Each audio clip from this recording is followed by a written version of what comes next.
Most kids were just messing around in grade school, but he was out there every day, grinding hard and getting cut up just to figure out how to handle a knife. While everyone else was busy catching feelings, he was grinding nonstop, learning all there was about wiretapping. He worked undercover, dealing with frostbite covering his whole body. He made it through a bunch of near-death moments while running with a crew of mercenaries. Years went by, and he ended up turning into a straight-up legend among assassins. Out of all the biggest fight groups around the world, there was just one name that made everyone nervous: Peter, the guy everyone called the God of Death. At that point, he was already past 60. He'd basically spent his whole life grinding for the company. Even though he'd been around forever, the new boss just dropped him when he found out he was older and had cancer. The boss just saw anyone he didn't like as garbage and figured they belonged in the trash. After hearing everything, he just knew it was time to step away. The company just wouldn't let up. They kept sending after him nonstop. Out of nowhere, his old body switched back to looking like he was 20 again. About 3 months back, after he retired, he decided to start fresh and set up a small bookstore. Every day, he stuck to what the doctor said and took his meds, all those anti-cancer pills lined up and waiting. He never really worried about dying. Living on the edge was just normal for him, especially after 50 years grinding for the company without ever backing down. Looking back, he didn't have anything he wished he'd done differently. He always thought he was cool with how things went in his life so far, never really dwelled on anything he wished he'd done differently. Today, though, it just hit him out of nowhere. He never left any photos of himself behind. Right then, a girl in her school uniform stepped into the shop. She says she came over just to grab some textbooks for her little brother. He stopped in his tracks when he caught a scent he knew right away. He threw on a quick smile as soon as he saw her walk in, acting like he was totally chill and ready to say hey. She wanted to know if anyone had study guides for senior year. As he started checking out the shelves, the girl moved real quiet and pulled out a dagger behind his back. He stayed cool, basically telling her to bounce if she wanted to walk away from this. She just stopped in her tracks, completely caught off guard. There was no way he could have figured that out. He stared him down, all serious, like he'd seen way too much. For him, violence was just normal. He'd been around it forever, so a bit of fancy cologne wasn't fooling anybody. The smell of what he'd done was never going away. The girl took one look at Peter, the God of Death, and instantly got the vibe that he was way out of her league. She knew she couldn't mess with someone like him. Out of nowhere, he charged at her. He already knew the company would kick off their backup plan the second the hit didn't go through. The girl sat there, still trying to figure out what plan B even was. 2 assassins suddenly showed up on top of the bookshelf, ready to make a move. She totally missed how the company does things. If someone messes up a mission, even the assassin gets taken out. He sprinted straight for the end of the bookshelf, not wasting a second. He pulled out his gun and spun around. He spotted the girl, and the 2 assassins already had her locked down as their hostage. Right then, his whole body just stopped moving. Out of nowhere, an assassin snuck up and landed a punch on him. The assassin rolled his eyes, thinking there's no way this old dude is actually the famous Peter everyone talks about. Boz showed up from behind looking icy. Even with everything he'd done and all the hype around him, Boz wasn't impressed. He still couldn't beat cancer. He wanted to know why they were out to get him. Bosch didn't waste any time, he just jumped right in.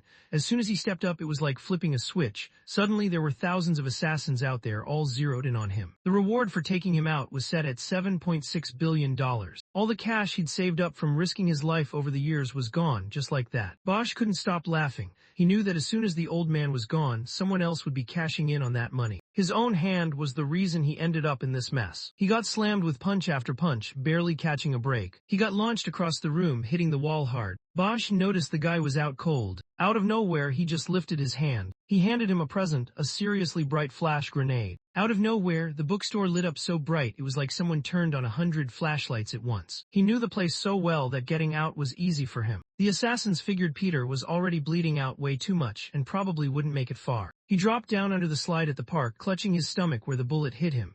He jumped in front to shield the girl, taking the shot for her. He was completely drained. Cancer just took over and he couldn't fight it anymore. He'd put in 50 years at the company, never chasing after expensive stuff or trying to get rich. Now sitting there, he just couldn't wrap his head around why things had to turn out this way. He wasn't about to just give up like that. No way he was letting that $7.6 billion slip away either. He had saved up that inheritance, planning to give it to the person he cared about most. He wanted to do something about it, but his body just wouldn't listen. He was way too weak to move now. A while later, over its base, 2 assassins couldn't believe it. The $7.6 billion they thought was in the bag just straight up vanished. They're getting ready to dump that grumpy old dude straight into the trash can. He heard a cold voice, and that's when he realized this was the first time that person ever took a picture. The assassins stopped in their tracks. This dude was straight up rocking the same outfit as Peter. He had no clue what was going on. Waking up, he realized his body wasn't the same anymore. He got a heads up from one of the assassins, basically telling him he didn't belong there at all. He told them to quit messing around and just take him straight to the boss who was in the shower. Both assassins catch each other's eye for a second. He just looked at him with that smug face, basically saying that if you walk in here alone, there's no way you're making it out alive. Nobody saw that coming. This dude just straight up stopped a punch from a boxing champ with his bare hand. He squeezed down hard and just like that the assassin's hand snapped, bones breaking in an instant. The other assassin pulled out his blade and charged straight at him. Suddenly the attacker's body lit up with a bunch of fresh fist marks, like he just got hit from all sides at once. He thought to himself, this dude clearly isn't top tier. He's the kind of guy who only messes with knives. He could use pretty much any weapon, no problem, even though he wasn't top tier. Nothing in the world is safe when a top tier killer is around. He can turn anything he gets his hands on into a weapon. The assassin got annoyed as soon as he noticed the guy fighting with an octopus tentacle. He got pissed and just went for it, throwing himself into the fight. Peter grabbed the tentacle and smacked the assassin's hand, sending the blade flying. Out of nowhere, he pulled the tentacle in and wrapped it tight around himself. He looked at the guys in front of him, totally clueless about the real danger standing right there. He was ready to take them out himself, no hesitation. Peter used to be the top guy in the whole game. Everyone knew his name. One morning, he woke up and realized he was suddenly back to his younger self. The Peter everyone at the company was chasing wasn't around anymore. All that was left now was a new version of him, a straight-up killer. At the same time, A was flying down the road in the middle of the night. Boss could tell the company was about to drop a kill order on Peter any minute now. He needed to catch Peter while he still had the chance. While Peter dipped out on Sharon's bass, he knew he still had to handle that bald dude next. He made it to the bathroom. Everyone around just froze and stared, not even trying to hide it. He looked at himself in the mirror, barely believing what he saw. He looked down and realized there was no sign of the bullet hole in his stomach. The pain that cancer used to bring was just gone, almost like it had never happened. He was back to looking like his younger self just like that. It didn't make any sense at all. He couldn't figure out why, but one thing was clear. Nobody would know who he was anymore. He couldn't head out for his next goal looking like this, so he had to grab some fresh clothes first. He spotted two ripped guys just chilling and smoking like it was no big deal, even though the place was clearly marked no smoking. He said sorry and asked if they could take it outside to smoke. The two guys started trash-talking him, making it clear he should leave before things got ugly. Turns out they were spot on. No point spending energy on people like that. He decided to wrap things up fast. Staying chill, he walked over to the guys, blowing out thick clouds of smoke as he went. He was ready to prove what happens when someone tries to mess with an old man. One of the guys just shrugged him off with a lazy wave of his hand. Out of nowhere, he took two solid hits right to the body. His throat caved in right away. The other guy started shaking, trying to figure out who W even was. Peter had never met the guy before, but he instantly picked out the knife he was gripping. Straight up looked like a cannon shell.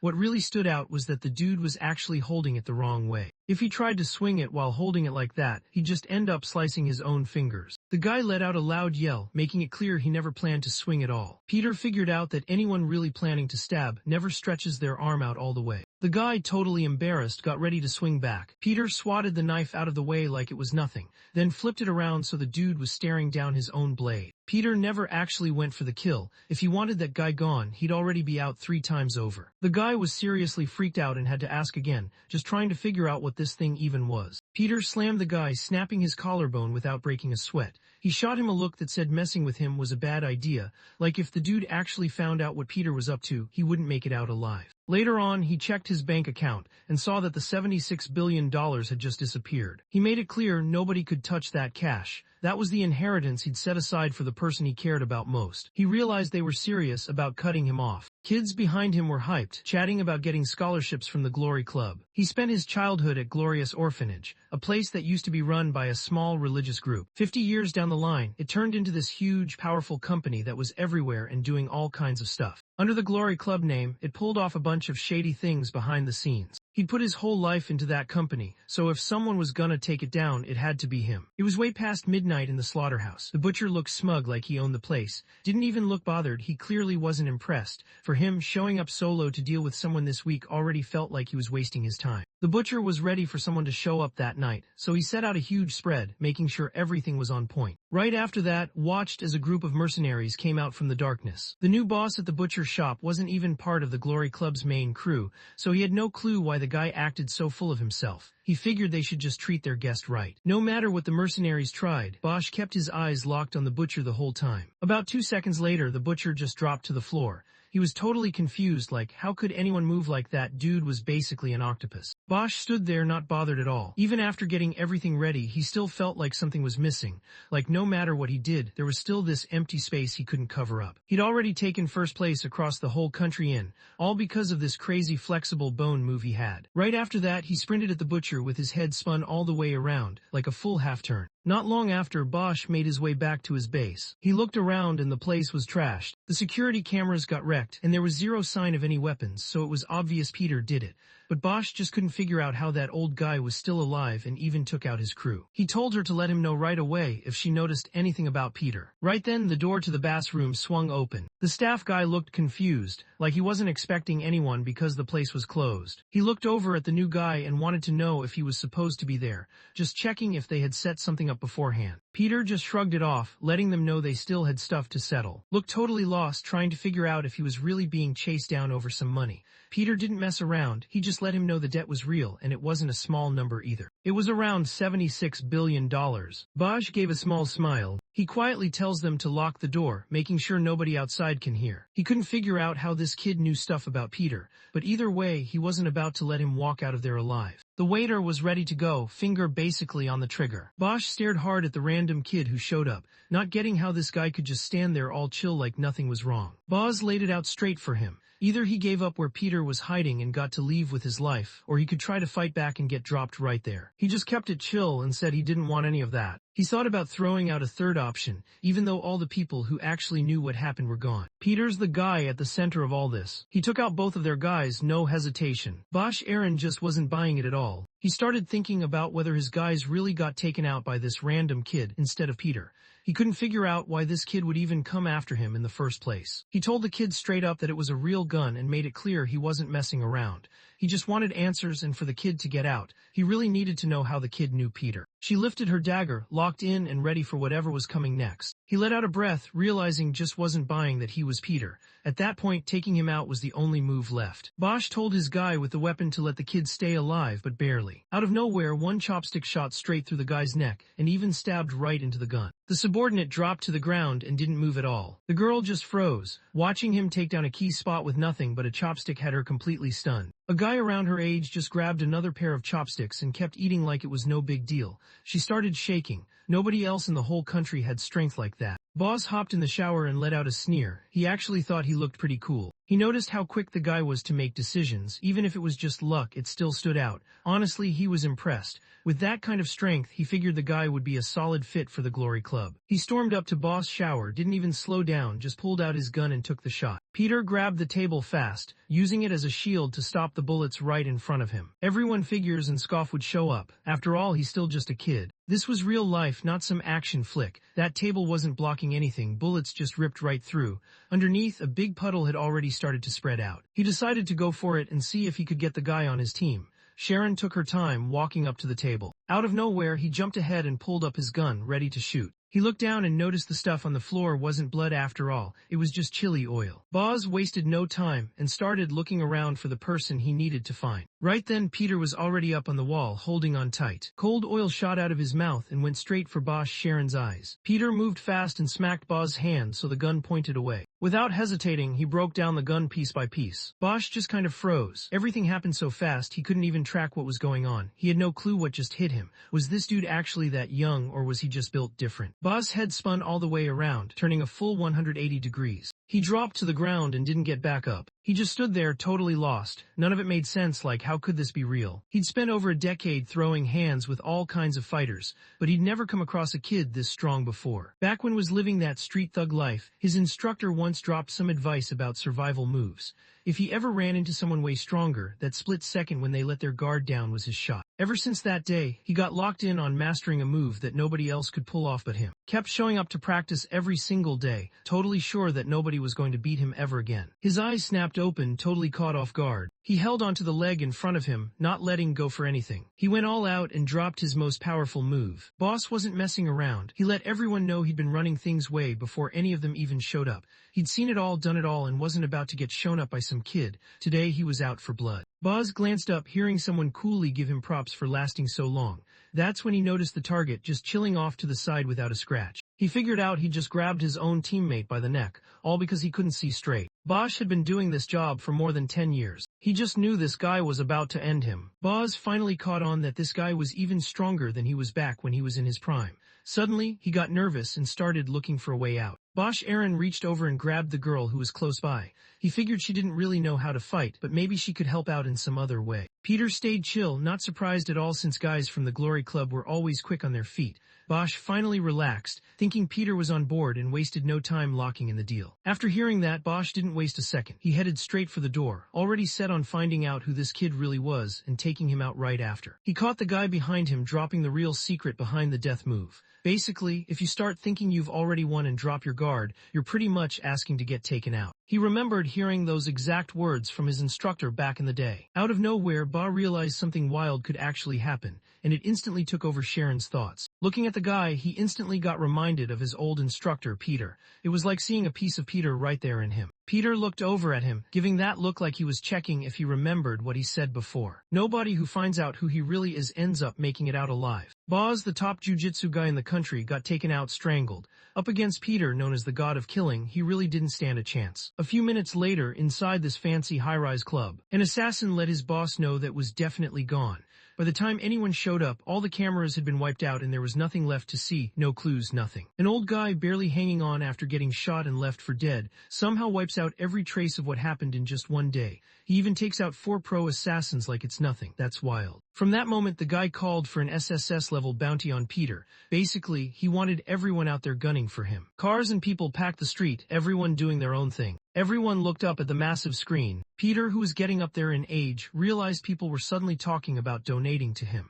He knew right away this was just their way of putting a bounty on his head without saying it straight. He wasn't about to just sit around. He decided to chase after them on his own. He was set on taking down Glory Company. He knew he couldn't do it alone, but he already had the perfect person in mind to team up with. That guy with the wolf vibes was honestly kind of a hassle. He pulled up to this out-of-the-way public bathroom late at night. The crowd kept getting bigger as more people showed up. He suddenly remembered there was some kind of secret mechanism hidden around here. He always ended up finding it right where he expected, even with all the sketchy deals and wild nights going on. He managed to get the secret door open. On the inside, everything looked super fancy, like someone just threw cash at every single detail. Out of nowhere, a cane jabbed right into his neck. He looked over the silk clothes and jade stuff, and kind of realized none of it really mattered to the guy. He couldn't see anything, no matter what. She let out a quick laugh. This totally caught her off guard. After staying out of sight for ages, it looked like she was about to dive right back into what she used to do. She couldn't see anything, but her nose was crazy sharp, like she could pick up every little scent around her. She could tell right away he was just a young guy. He didn't smell like booze, definitely wasn't one of the local homeless dudes, and he didn't look like someone out to steal stuff either. He was still young, but you could tell right away he had that look in his eyes, like he was ready to throw down at any second. She shot him a look, wondering if Glory was the one who sent him. She moved so fast with her attacks, it was hard to even keep up. She watched him move and couldn't help but notice how quick he was, almost like he had this built-in radar for trouble. That wallpaper costs a lot. He started thinking, was she actually blind? Even though the woman could hold her own, he was done messing around and didn't see the point in keeping the fight going. She never thought there'd be anyone this tough still hanging around the Glory Club. She didn't pick up any signs that he wanted to hurt her. He didn't want to mess up his own hands by taking out someone who couldn't even fight back. Still, he knew things between her and Glory were way too deep for both of them to walk away sooner or later. Only one of them was making it out. The woman started yelling, clearly upset, and let everyone know that her kid was the one who bit him. She couldn't move when that weird noise kicked in. Her German shepherd, who never trusted anyone new, was suddenly all friendly with this random guy like they'd known each other forever. Once Peter laid out his story about going back to being young again, she kept tapping him, not really believing he was actually there. His skin looked fresh and that weird old man smell wasn't there anymore. She just froze, trying to process it. Stuff like this didn't even seem possible. She sprawled out on the floor, wondering if this was how he'd gone out. She couldn't wait to give it a shot herself. She wanted to know how he died. Was it from getting shot, stabbed, or maybe poisoned? He tapped her forehead a couple times, and that finally got her to chill out. She looked at him, kind of surprised. He was actually thinking about taking on Glory by himself. She couldn't figure out how he was planning to pull it off. He said he was going into the center of the typhoon. She looked confused, not really getting what he was talking about. He could tell Glory was really out to get him now, and messing with how they worked from the inside was his only shot. His next move was to join the Glory Club as an assassin. She had no idea what was going on, that just made zero sense to her. She realized nobody had any clue who the younger Peter was. If this version of Peter joined the Glory Club as an assassin, no one would even see it coming. Now Peter was about to set up the whole plan to catch himself. She let out a deep breath. In her mind, she realized just how intense this guy really was. She just thought there was no way, since only kids from the Glory Orphanage ever made it into the Glory Club as assassins. Even though Peter had actually grown up at the Glory Orphanage, after he came back looking all different and new, everyone treated him like he didn't belong anymore. Because of that, he wasn't allowed to join the Glory Assassins. He realized he still had another option. 2 days later, he pulled up to a private high school that the Glory Club owned. The girls couldn't stop whispering, hyped that their school finally got a good-looking new guy. He kept it basic, show up at New Glory High, but this time everyone would know him as. Sungu noticed the girls signaling him. It was time to get moving and head over to the auditorium. From the outside, the school seemed totally regular, but what was really going on was way more intense. It was actually set up to train assassins, running this top-secret program behind the scenes. Joining that program was the one shot he had to actually make it as a Glory Club assassin. The auditorium was packed, and everyone was making noise non-stop. The woman talking to him through his earpiece already knew that the assassin class only let in people from Glory Orphanage. She wanted to know what his plan was to sneak in. He realized the only way they'd actually notice was if something really rare happened. He walked up on stage, all eyes on him. He let everyone know he was Sungu, the new guy at school. He didn't waste time, just told them straight up that fighting was his thing, and honestly he was pretty good at it. He's an assassin. Everyone in the hall froze, eyes locked on him. The whole place just went quiet, like everyone had paused mid-scroll. That's exactly what he was going for. He wanted the assassin class to notice him and maybe even try to team up. He said he was aiming to be the best in class, kind of like a silent study ninja. Out of nowhere, this huge dude shoved his way through everyone. He could tell somebody had already fallen for the trap. The big dude stepped up and asked if he'd been hitting on. He honestly didn't get where that came from, but he knew this was the kind of drama that had everyone watching. He'd been into just one girl for as long as anyone could remember. Now, after 22 days with his girlfriend, everyone at Glory High School saw him as the guy who took loyalty to a whole new level. Today, he ended up as the guy whose girlfriend got snatched by the new kid, Sungu. ICO was out for payback. He used to run the MAPO district, known for throwing hands and never backing down. For the first time ever, he realized how close he was to dying. He really thought it was over for him, and as everything started closing in, he looked at and just owned up. He couldn't keep her safe, and that hit him hard. The punch didn't even make it. Instead, someone just tapped his forehead like it was nothing. ICO just dropped to the floor. A teacher stormed over, looking mad that anyone would even think about throwing down at school. The guy stared him down and asked what his dad did for a living. The kid just said his dad wasn't around anymore, that he had passed away. The teacher said sorry but still pulled him out of there. The assassin class guys up top were checking out the transfer student, thinking he was pretty interesting. They started arguing about if they should just get rid of this wild new guy. Chai-sung stood frozen in the crowd. She spotted that guy and just couldn't figure out what he was doing here. The thought crossed her mind, was he really about to mess up the whole school? During lunch, Sung noticed someone calling out to her. Someone was wondering if the seat next to her was free. The students were way too hyped, so Sun dipped to find a quiet spot. That's when he got spotted and someone asked what he was doing there. Chai-sung looked kind of guilty, and honestly she just wasn't hungry at all. He saw her tray was stacked with way more food than usual. Chai thought back to that time he asked if she wanted to keep living. If she wanted to make it out alive, she had no choice but to claim the guy took out everyone in the place. She wanted to know why he was still chasing after her, even though she'd already kept her promise. He wondered if this guy showed up just to shut him up. Ever since he got mixed up with him, the company started watching his every move. Now he was just drained, barely keeping it together. He made it clear he didn't show up to chase her or anything. This stress she was feeling was hers to deal with. At the end of the day, she was still around and having lunch because of him. Chai-sung didn't hold back. He let it be known right away. This place was on a whole other level, and anyone walking in blind had no clue what they were dealing with. As far as he was concerned, nobody really knew what he was about, and honestly, an outsider showing up here wasn't going to change anything. He grinned like he already had a plan. She looked at him kind of annoyed, thinking he'd already dragged her into all this. Still, she couldn't figure out why she should bother helping him at all. He gave Lee a straight-up cold look, letting her know he expected her to handle things from here on out. He wondered how this guy even knew her actual name, Lee. She spun around, but he had already dipped. The sports festival kicked off right on time. Everyone called him the new Glory Bolt, but today, he seriously thought this might be the day he'd have to hang it up for good. Everything changed when that new kid showed up at school. The guy got wrecked and ended up sitting by himself in the corner, breaking down in tears. The eyesight test was up next. Everyone couldn't believe it.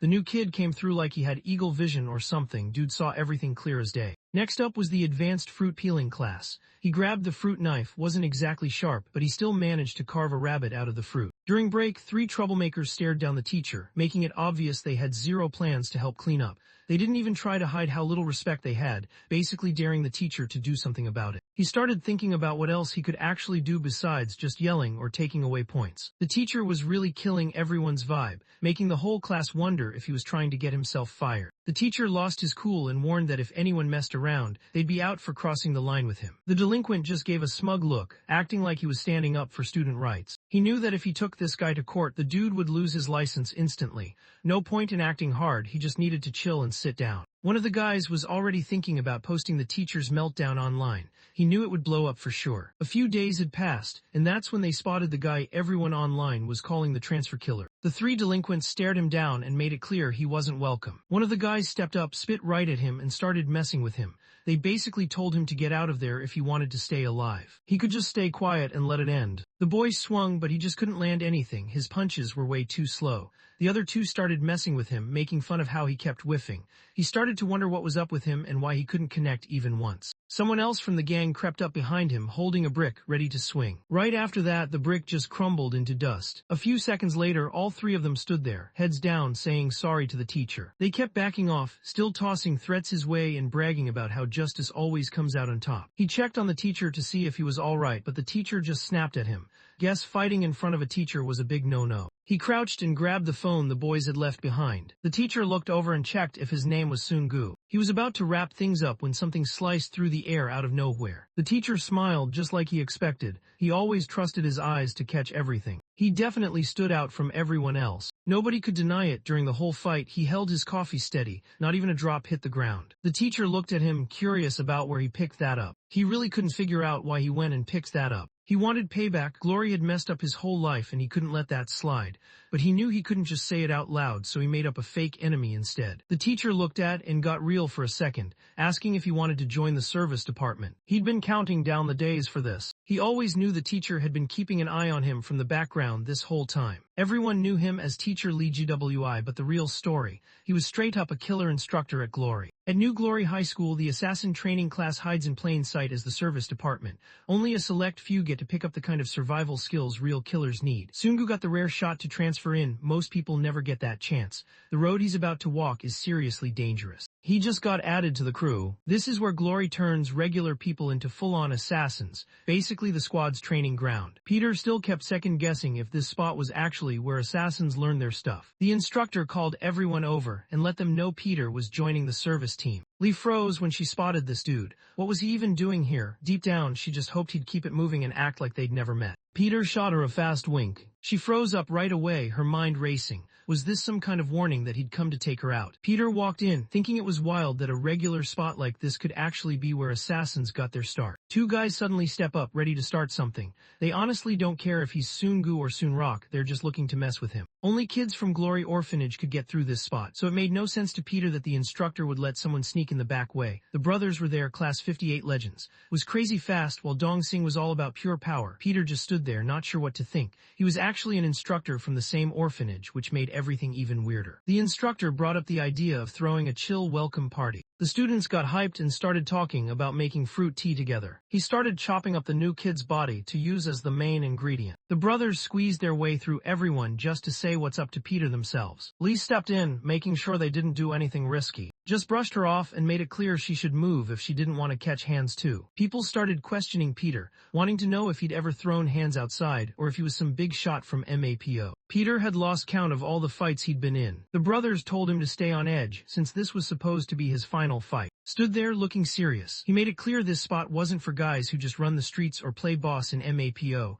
People like that just don't get why he and his crew are willing to put everything on the line. Singh said they were all pushing themselves to the limit, hoping to reach that top level and be as strong as the world's best assassin. Turns out the him everyone was talking about was actually Apostle Peter. The brothers couldn't stand people who got in just because they knew someone. The three of them spread out, leaving more space between each other. Peter tuned out whatever they were saying and just told them to step up and face him all at once. The brothers thought he was way out of line and had no idea where he stood. Everyone started yelling at him, calling him a brat and saying he'd never get how tough their lives really were. Peter's lived through way more than any of them, even though he's 65. His ears just feel heavier, like he's been carrying extra weight compared to the rest. A few minutes later, everyone started hyping up the brothers for crushing it. Everyone started saying the new kid just dipped without even trying to fight back. He basically bylayed because he got scared. Peter was heading out when someone called out to him from behind. Lee wondered if he was disrespecting the service department. She'd been watching everything the whole time, not missing a single detail. She realized while the fight was going down, Peter had never really thrown a punch with any real power. Peter kept saying he gave it his all, but Lee could tell he was just capping. All three fighters were on totally different wavelengths. Peter looked completely fresh, like he hadn't even tried. Everyone started wondering about him.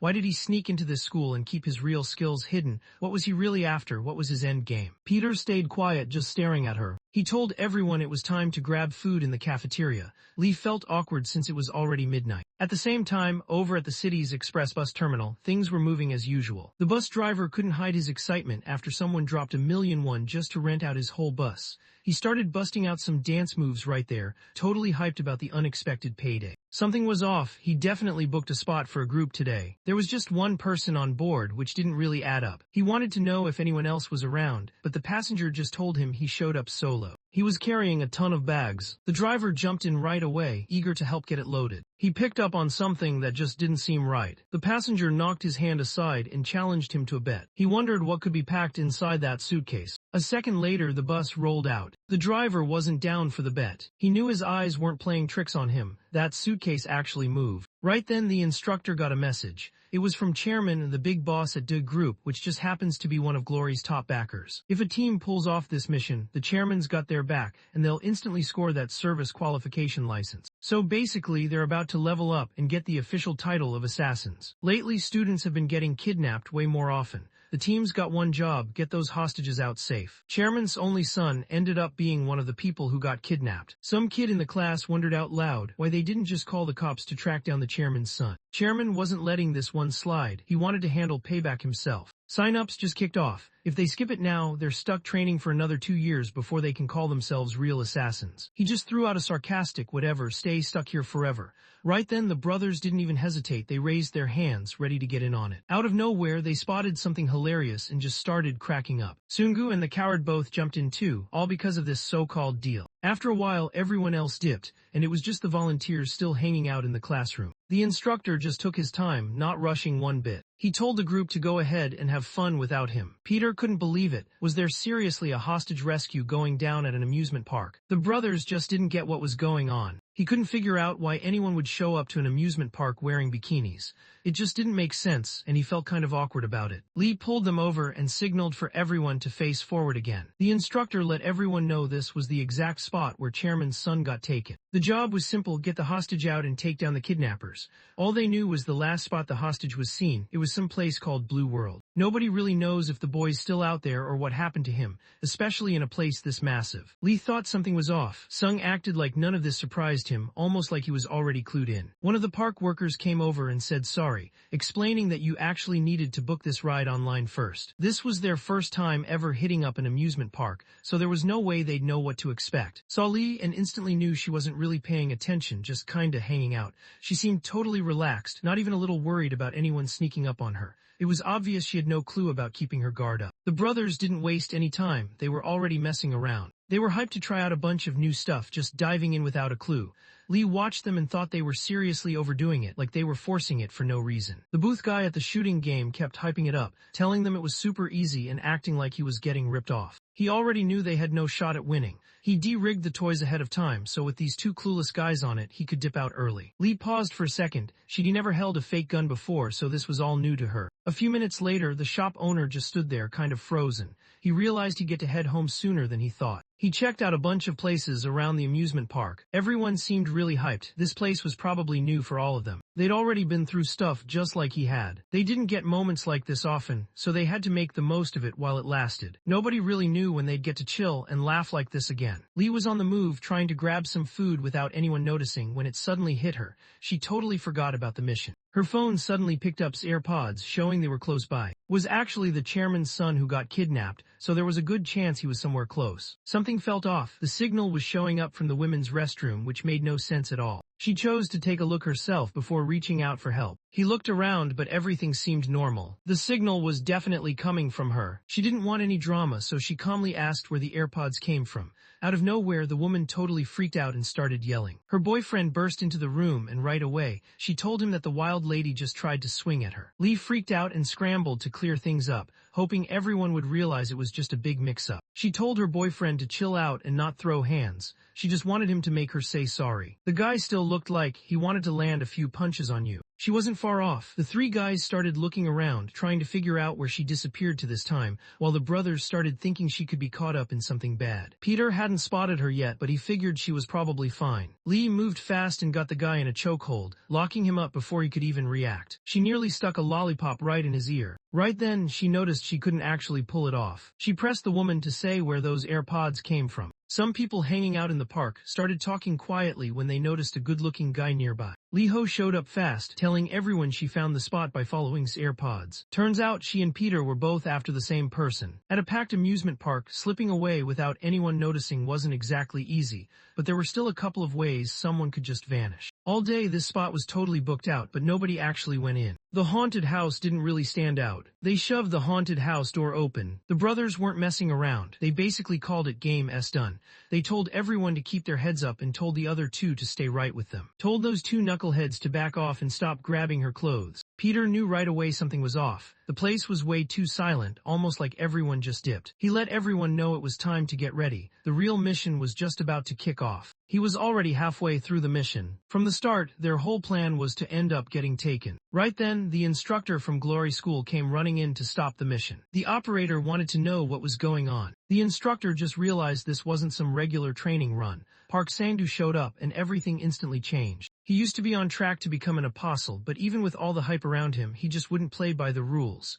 In the end, they had no choice but to kick him out. The operator wasn't stressing at all. He trusted that the students knew what they were doing. He figured they'd picked up enough to handle it. Still, he couldn't help but wonder if something might mess up. The instructor could tell right away that this guy wasn't like everyone else. The operator froze when he noticed the instructor's prosthetic leg. His mind started racing, not really sure what to think. Inside the haunted house, Peter and Lee were already tied up. Park Sang let him know the stuff that took him down was straight-up chloroform, the same old-school knockout move everyone's seen in movies. Usually when someone faints, their mouth just kind of hangs open. At school, the instructor showed everyone his prosthetic leg and made it clear they had to stop Park Sang-doo as soon as possible. Everyone knew Park Sang-doo wasn't just some regular troublemaker, he was straight-up ruthless. If he gets his hands on them, they're losing their legs. Right then, Lee-ha's phone went off. Park Sang noticed a name he recognized pop up on his phone and just grabbed it right away. The instructor stared him down, straight-up serious. He made it clear, if anyone messed with them, he'd go all out to protect them, no matter what it cost. Park Sang grinned, acting like it had been forever since he'd seen Senior GWI.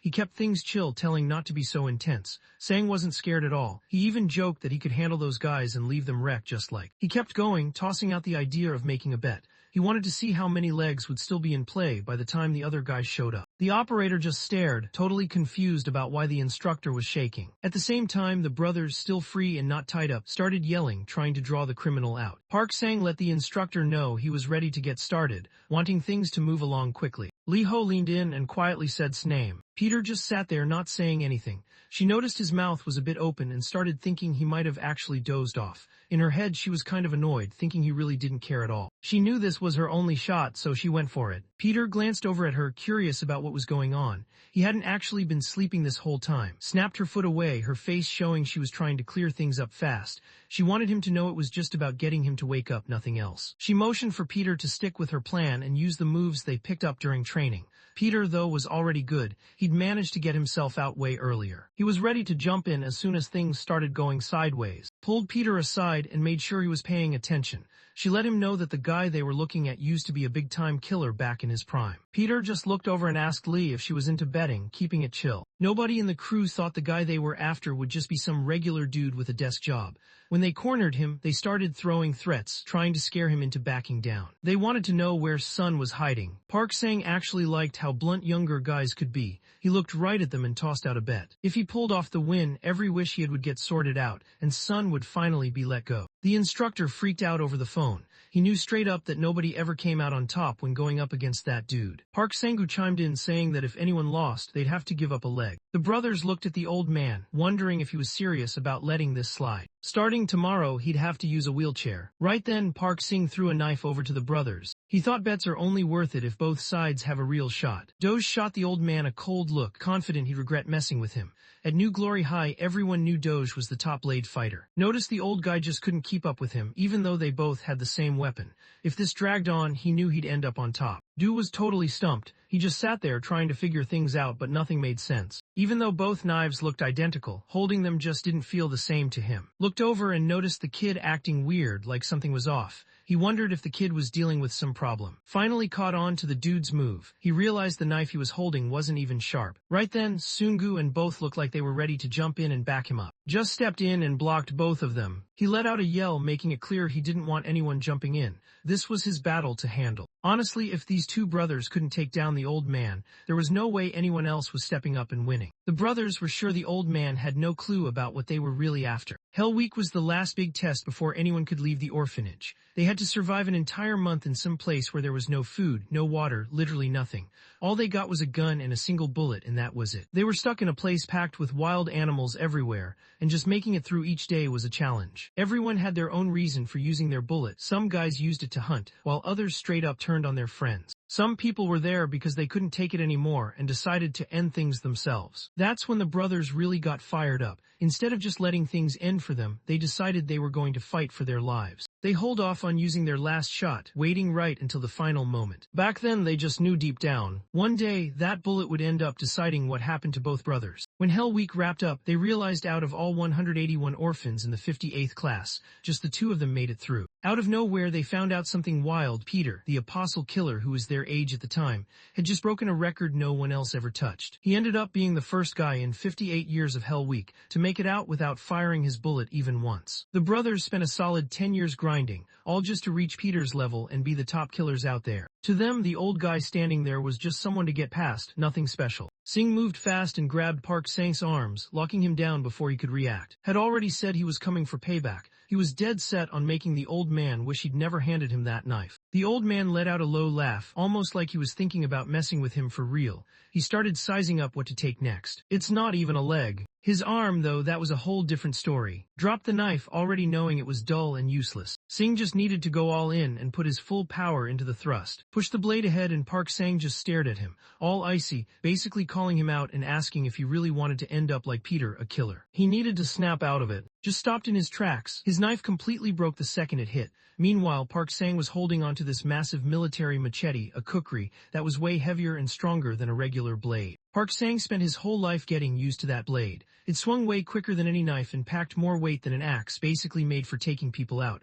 With his Kali martial arts skills, he was like a one-man wrecking crew. Nobody wanted to mess with him. Nobody thought the brothers would see him handle that massive blade like it was nothing. It hit them that this uncle never had a normal job. He was actually something way darker, hiding as a regular guy. Right before everything went black, the brothers told Lee and to get out of there. Park Sang tried to calm Lee down, letting her know he wasn't the type to actually hurt students for real. He couldn't back out now. He made a bet, so he had to see it through. Both of them were about to end up with just one leg each. The instructor on the phone totally lost it and started begging, saying he'd rather lose his other leg than let anything happen to them. Out of nowhere, a voice jumped in and asked if he wanted to bet. Things just got serious. Now it's both his legs and an arm on the line. And if he's really about it, he could even risk everything, including his own life. Park Sang grinned to himself. He could already tell these glory guys were always a wild group, no surprises there. He chucked a knife straight at. He smiled to himself. Messing around is only fun when everyone's got a fair shot. He wondered if he needed something to even the playing field. Sungu stepped in and kept Lee Na from getting involved. He grabbed a metal tray off the ground, thinking it would do the job. For him, it was good enough. Park Sang couldn't hold it and he just cracked up. This kid really had him entertained. Uncle isn't about to go easy just because he's younger. He came at him way quicker than anyone expected. He looked at the tray, basically daring anyone to think it could stop what he was about to do. He was so confident, acting like just surviving one hit would be a miracle. The instructor was listening in, but out of nowhere, all he got was straight static. He knew he couldn't let that day happen again. He knew there was no way he'd let everyone get wiped out by Park Sang again. That day, Park Sang-do kept his cool with the dealer and told him there was no reason to freak out. He basically threw down a challenge, asking if the guy wanted to bet on whether he'd make it out alive. He's not dumb, he always knows where to put his money. If he were in that spot, he wouldn't even have to think twice. He put it all on himself, no backup plan, just fully locked in on his own game. Glory's top assassin, Lee, decided Park Sang had messed up way too many times.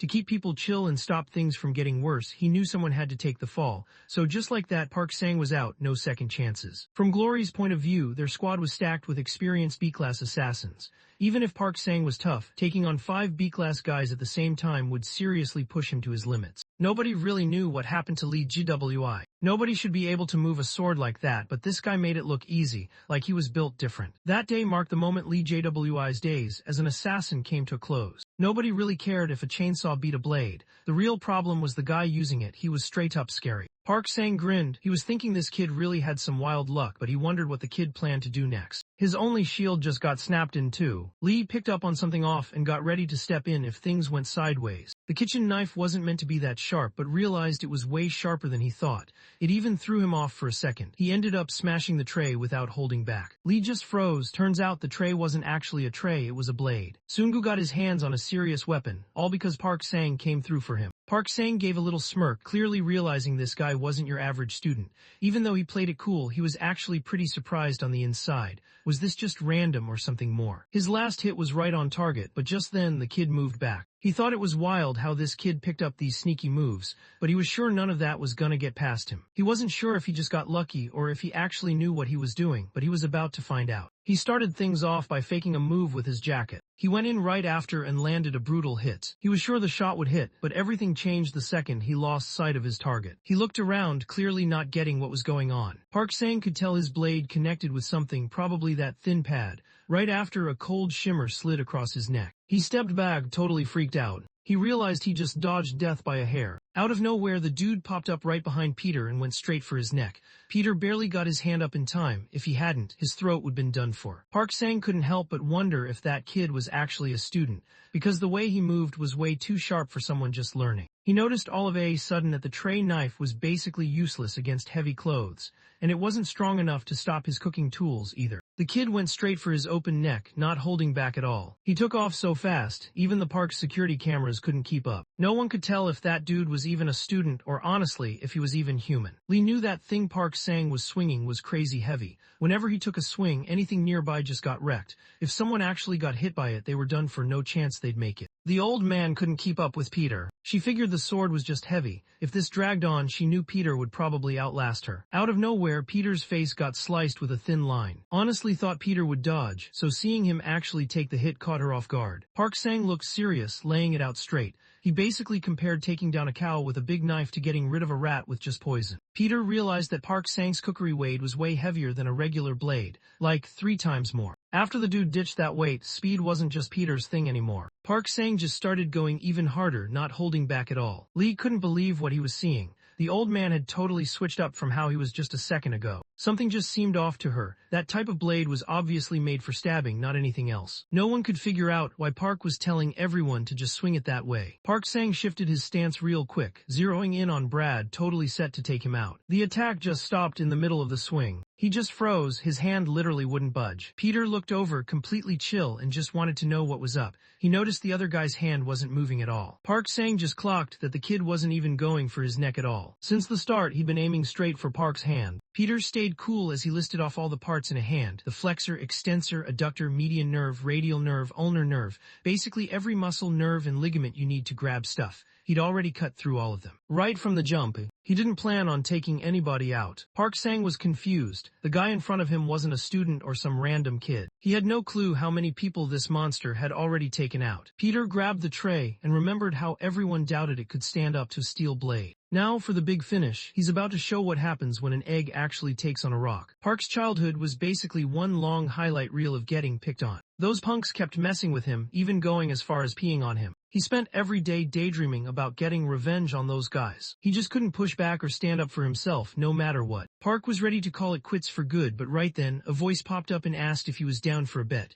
That one question had his heart racing, like something wild was about to go down. Out of nowhere, his legs, which usually couldn't do much, actually held him up while he stood shaking at the edge of the cliff. Park just never got it. One thing was obvious, he was putting it all on the line. All the stuff he went through just leveled him up. His brain was firing on all cylinders, dopamine, serotonin, adrenaline, everything. Every risky move he made just amped him up, giving him this rush and making him feel unstoppable. He couldn't stop coming back for more. After that, Park just kept winning every single bet. Nobody could beat him, he was on top. Park Sang was just getting wrecked. He got taken down by some dude who still looked like he just finished high school. Park froze when he heard the roar. He knew he had to drop to his knees fast or everything around him was about to get destroyed. The sun is packed away in those suitcases. If that grenade went off, nobody in the room would make it out. The ceiling above had a gas line running through it, so things could go south real fast. Park didn't mess around. He let know straight up that if either of them pushed too far, things could get ugly for both sides. Peter always jumped in and handled things before running his mouth. Peter had already yanked the grenade pin and let him know straight up, if this thing doesn't finish you off, you better use your teeth to hold it down. That's how someone brings a real threat to the table. Peter kept throwing punches at Park Sangdu, not letting up for a second. Peter watched him bite down harder than expected. Dude was handling it way better than he thought. Peter slid the pin back in and helped Park get back on his feet. They still had more to handle. Park didn't want things to get to this point, but he couldn't hold it in anymore. Lee stopped short, eyes wide. He started wondering what this guy was up to next. Park Sang just fell to his knees and started begging for a draw. Right then, the instructor pulled up. He saw something that straight up didn't look real. Park Sang, who used to act like nobody could mess with him, was on his knees now, straight up begging for someone to let him off the hook. Everyone who got caught up in it, even Chairman's son, made it out safe. Park Sang got brought over to the main Glory building. Lee, also known as GWI, was still in disbelief. The guy who messed up his whole assassin life was finally gone. Those kids who were still just students actually managed to take it down themselves. He spotted a bunch of things that didn't seem right to him. Everyone just did all, so he just stayed quiet after that. Once they finished that mission, all four finally leveled up and got recognized as real assassins. The brothers weren't having it. They just taken down someone everyone thought was an S-class assassin, but all they got in return were D-class licenses.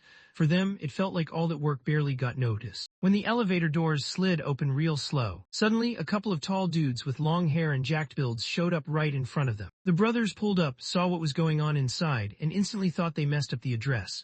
They tried to say sorry real quick and shut the door before things got more awkward. Just then, a woman stepped outside and greeted them, like she'd been expecting them the whole time. The brothers swung the door open fast, making it clear they were the guys everyone was expecting. She said it was all because he stepped in and saved young Master from the Doug group. The chairman told everyone to make sure they looked after him. Once dinner wrapped up, she brought them out to pick out some custom top-tier suits. After that, he took them over to the main stage that was set up just for the day. She kept going, talking about how the group was basically the top military company out there, hooking up Glory's assassins with all the best gear. This was their way of celebrating everyone getting promoted to official assassin status. The chairman told them they could grab whatever weapons they wanted, but the brothers just grinned. Everyone knew these guys never bothered with guns. They always handled things with their bare hands. They had what they needed, so that was it. The woman started sweating, feeling the pressure. She agreed to send the stuff over by mail. Right then, Lee spotted this sick Damascus blade, and it was made from S30V steel, seriously high-end stuff. She really wanted to get her hands on one just like it. She suddenly realized she hadn't done anything all day, so she knew she couldn't just take something like that. The woman looked at Mr. and wanted to know if he'd decided yet. Peter just grabbed a fountain pen, since he'd already tried pretty much every other weapon around. Out of nowhere, her phone started buzzing. Looked like she just got an order. She looked over at him and nodded, letting him know it was time to head to the chairman's office. She finished up her job and took Peter straight to the chairman. Chairman from the group had this chill smile on his face. He'd been waiting to see soon and was clearly glad the guy finally showed up. Peter really didn't get why he was there. He looked at trying to figure out what was going on. Just stayed chill, showing he wasn't trying to start anything. Honestly, you might get a bit nervous. Looked over at Sungu and noticed he looked just like Peter. Back in 1978, whose dad ran the DE group, got snatched by some agents from Country H. They wanted DE to give up their missile plans. The chairman reached out to Country F and asked them to send their top-tier troops like Delta Force over to City B. Country H wasn't playing around. Delta Force went in, but they got completely taken out on H's turf. The chairman had no options left, so he headed straight to the Glory Chapel. He pleaded with the dad to help save his son. The Dacia group basically promised they'd handle whatever he wanted, no questions asked. He wanted their toughest apostle to step up and save his kid. The dad just stayed chill and said things were happening the way they were supposed to. He just hoped things would work out. The Lord's missile was already in City B. The chairman wondered if he could actually pull this off. 3 elite squads had already gotten wrecked. Even though he was an apostle, it was hard to believe one guy could change anything. The dad cut in. He knew his son could handle it, even if he was by himself. In his eyes, his kid was just built different, no one stronger. The H's soldiers just froze, totally caught off guard. Nobody had a clue how that guy even got past them. The young Peters started talking in their own language, not showing any emotion, and honestly they couldn't have picked a better moment. The guy who was talking just a second ago got shot right away. Peter moved so fast when he fired, nobody could even process what just happened. Every time a shot went off, someone else was gone. He thought perfect timing was all about knowing exactly how many enemies were around. He also had a bunch of bullets with him. A guy stepped out from the front car, shouting in H language. He made it clear if anyone wanted the young master to stay alive, they had to drop their weapons right then. The message was serious. Put the guns down or things would get messy. Word on the street was that the H National knew about this wild rumor. A monster who'd roll into any battle solo and somehow always make it back in one piece. Turns out that monster was actually Apostle Peter. Peter just yelled out of nowhere. He started counting down, and as soon as he hit 3, everyone knew it was time to duck. The H officer snapped at him, telling him to use H language and calling him an idiot. Peter had already made it to the second round. As soon as the third one dropped, he instantly had a coin out ready to go. He blasted forward, straight through the guy's forehead like he was nothing. Peter kept it cool and spoke in H language, paying his respects to Lieutenant Colonel Eugene from the Overseas Intelligence Bureau. Always remembered the guy who showed up and had his back when he needed it most. He knew he'd never forget how smooth that moment was. Peter shut him down right away. He wasn't there to play hero. He showed up ready to change where was headed. Time to get up. Getting back home takes forever. Peter had his back when it mattered, and that's the only reason made it through. Even 40 years down the line, he couldn't forget what Peter looked like that day. He wanted to know if Peter was the apostle's grandson. That question totally caught Peter off guard. It had been a long time since he'd felt this nervous. He used to be that skinny, unsure kid, but now he was seriously strong. When Peter showed up with nothing but a steel pen from the armory, everyone started wondering what he was planning. Made up his mind right then, no matter what was going on, he wasn't about to let the apostle's grandson just walk away like that. He decided to hand over a little gift, hoping it would mean something. This is V4, the high-tech device his grandpa managed to bring back. This thing's got their top engine under the hood, hitting a wild 21 kilometers per hour. Yeah, that's faster than anything else out there right now. It blocks every signal, so GPS and cameras can't even find it. Peter just shrugged it off, acting like there was no need for it. The brothers started whining, honestly acting pretty immature. They tried to ask the secretary if they could return it, but she just shut that down right away. Peter couldn't figure out why just stood there, not moving at all. He pointed at the car, letting her know it was time to hop in. The brothers started whispering to each other again. Right then, Instructor Lee GWI's name popped up on his phone. The senior assassins had their eyes on him. He was the first rookie to ever get picked for something like this, and they wanted to check him out. It's been 4 years since anyone new showed up, so it's time to let the younger guys step in and show what they've got. Peter eased off the gas, making sure the brothers could stay right behind him. Everyone was waiting around when the instructor let everyone know that the monster rookie was about to show up. This place was the spot for the Glory Club, known as the Glory Chapel. The brothers let out a breath. Being famous was honestly exhausting. Peter noticed everyone was hyped up. He decided it was time to go in. This is where everything finally makes sense. This is where the top-tier assassins get assignments that line up with how skilled they are and what they're known for. Before anything else, the assassins had to kneel down in front of the priest. The priest put his hands on the brothers, hoping they'd win every fight they got into. Finally got that this was how actual assassins got their jobs.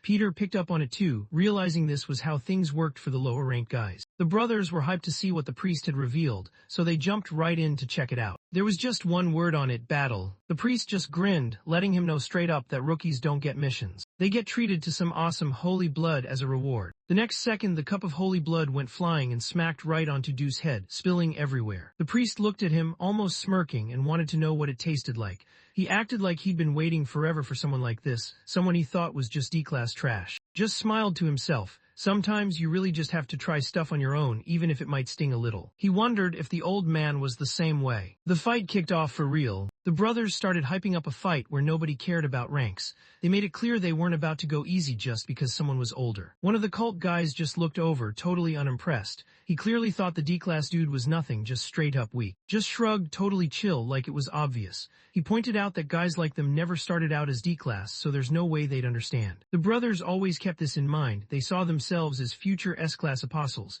ready to level up when the time came. Watched the guy, thinking it was wild how cocky a B-class could get. Honestly, it was starting to get on his nerves. He decided right then he wasn't messing around anymore. He was ready to lock in and get serious. The other killers saw what was happening and started to get that these rookies weren't just randoms. They actually had some real skills. Kept thinking about it, the brothers were way tougher now than when they went up against Park Sang. The cultist's face tightened up, clearly confused about what was happening. Someone scanned the area, trying to spot the missing kid. Out of nowhere, someone reached from behind and grabbed onto the cultist's ankles. Just smirked, like he already knew someone was trying to find him. Gave a quick nod, and that was all it took. Singh jumped up, fist ready to smash down hard. The cultist just laughed, kind of mocking him. He remembered wanting to be like Peter too when he was younger. Now, he figured the new guys needed to get thrown into the real action if they wanted to level up. He got serious real quick, no messing around now. Singh's hand took a nasty hit, a hole going right through his palm. Doogie got dropped right after that. He always tries to hurry and get him to quit it. B-class rank 33, Killer of Glory, Guan stood there.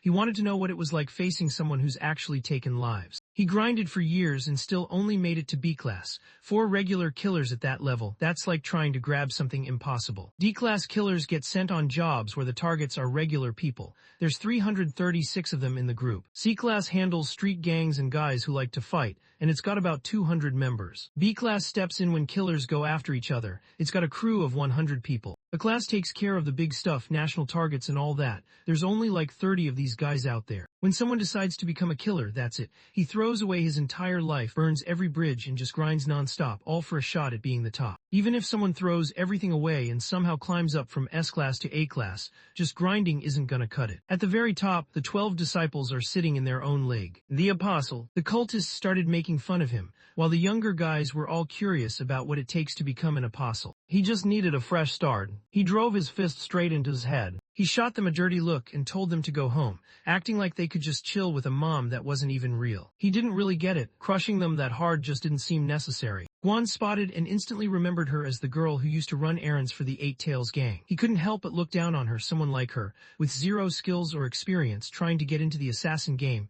Even the stray dogs on the street would probably find that funny. Right then someone grabbed his wrist and held on tight. Peter kept his cool and let the senior know not to push it. Tried to pull away but realized he was stuck. He couldn't believe it. This kid actually had him locked in. He threw a look that said he was ready to throw hands if he had to. Told Peter to chill and not draw too much attention. Everyone already found it wild that a newcomer like him managed to take down someone as strong as Park Sang-do. Glory had been around the block and picked up on stuff fast, so it wasn't long before he started getting sus about Peter. If Glory caught on, Peter's whole setup would be toast. He had to keep things low-key as a D-class, just waiting for his shot to pull off something epic when no one saw it coming. Raised his voice, making it clear he wasn't about to let anyone act cocky while he was around. He wanted everyone to know adults were in charge here. Peter just stood there, not even flinching, basically telling the other guy he could throw a punch if he really wanted. He just needed to get them to the hospital fast. One guy had a serious stab wound and the other was totally out cold. Waiting around wasn't an option. If they didn't move now, things could get way worse. Peter dropped his head a bit, hoping his senior would help him out. Couldn't hide his grin. He was cool with it and ready to roll with their plan. He also told them they'd need to give up their service licenses before anything else. He shot a smug look, almost daring him to get stronger and come take his stuff back one day. The 4 of them walked out of the chapel looking totally drained. Brother grumbled, totally lost about what just happened. If those licenses disappeared, instructor would totally lose it and probably pull out every last strand of their hair. Brother told Lei and Sungu he was sorry he couldn't keep them safe. He thought being their captain meant he was supposed to always look cool in front of them. Peter handed him a helmet and got him ready to go, hyping him up like he was the captain. He wanted to grab some food. The motorcycle tore down the highway, engine roaring as it zipped past everything in sight. Lena looked over at Soon, wondering how they could actually level up. Peter just stared, not really getting why anyone would even bring that up. Lee just froze. He couldn't believe what he was seeing. Like, was no one else even fazed by this? Just like that, their licenses were gone. Peter kept his cool, just thinking about how the strong always end up running things.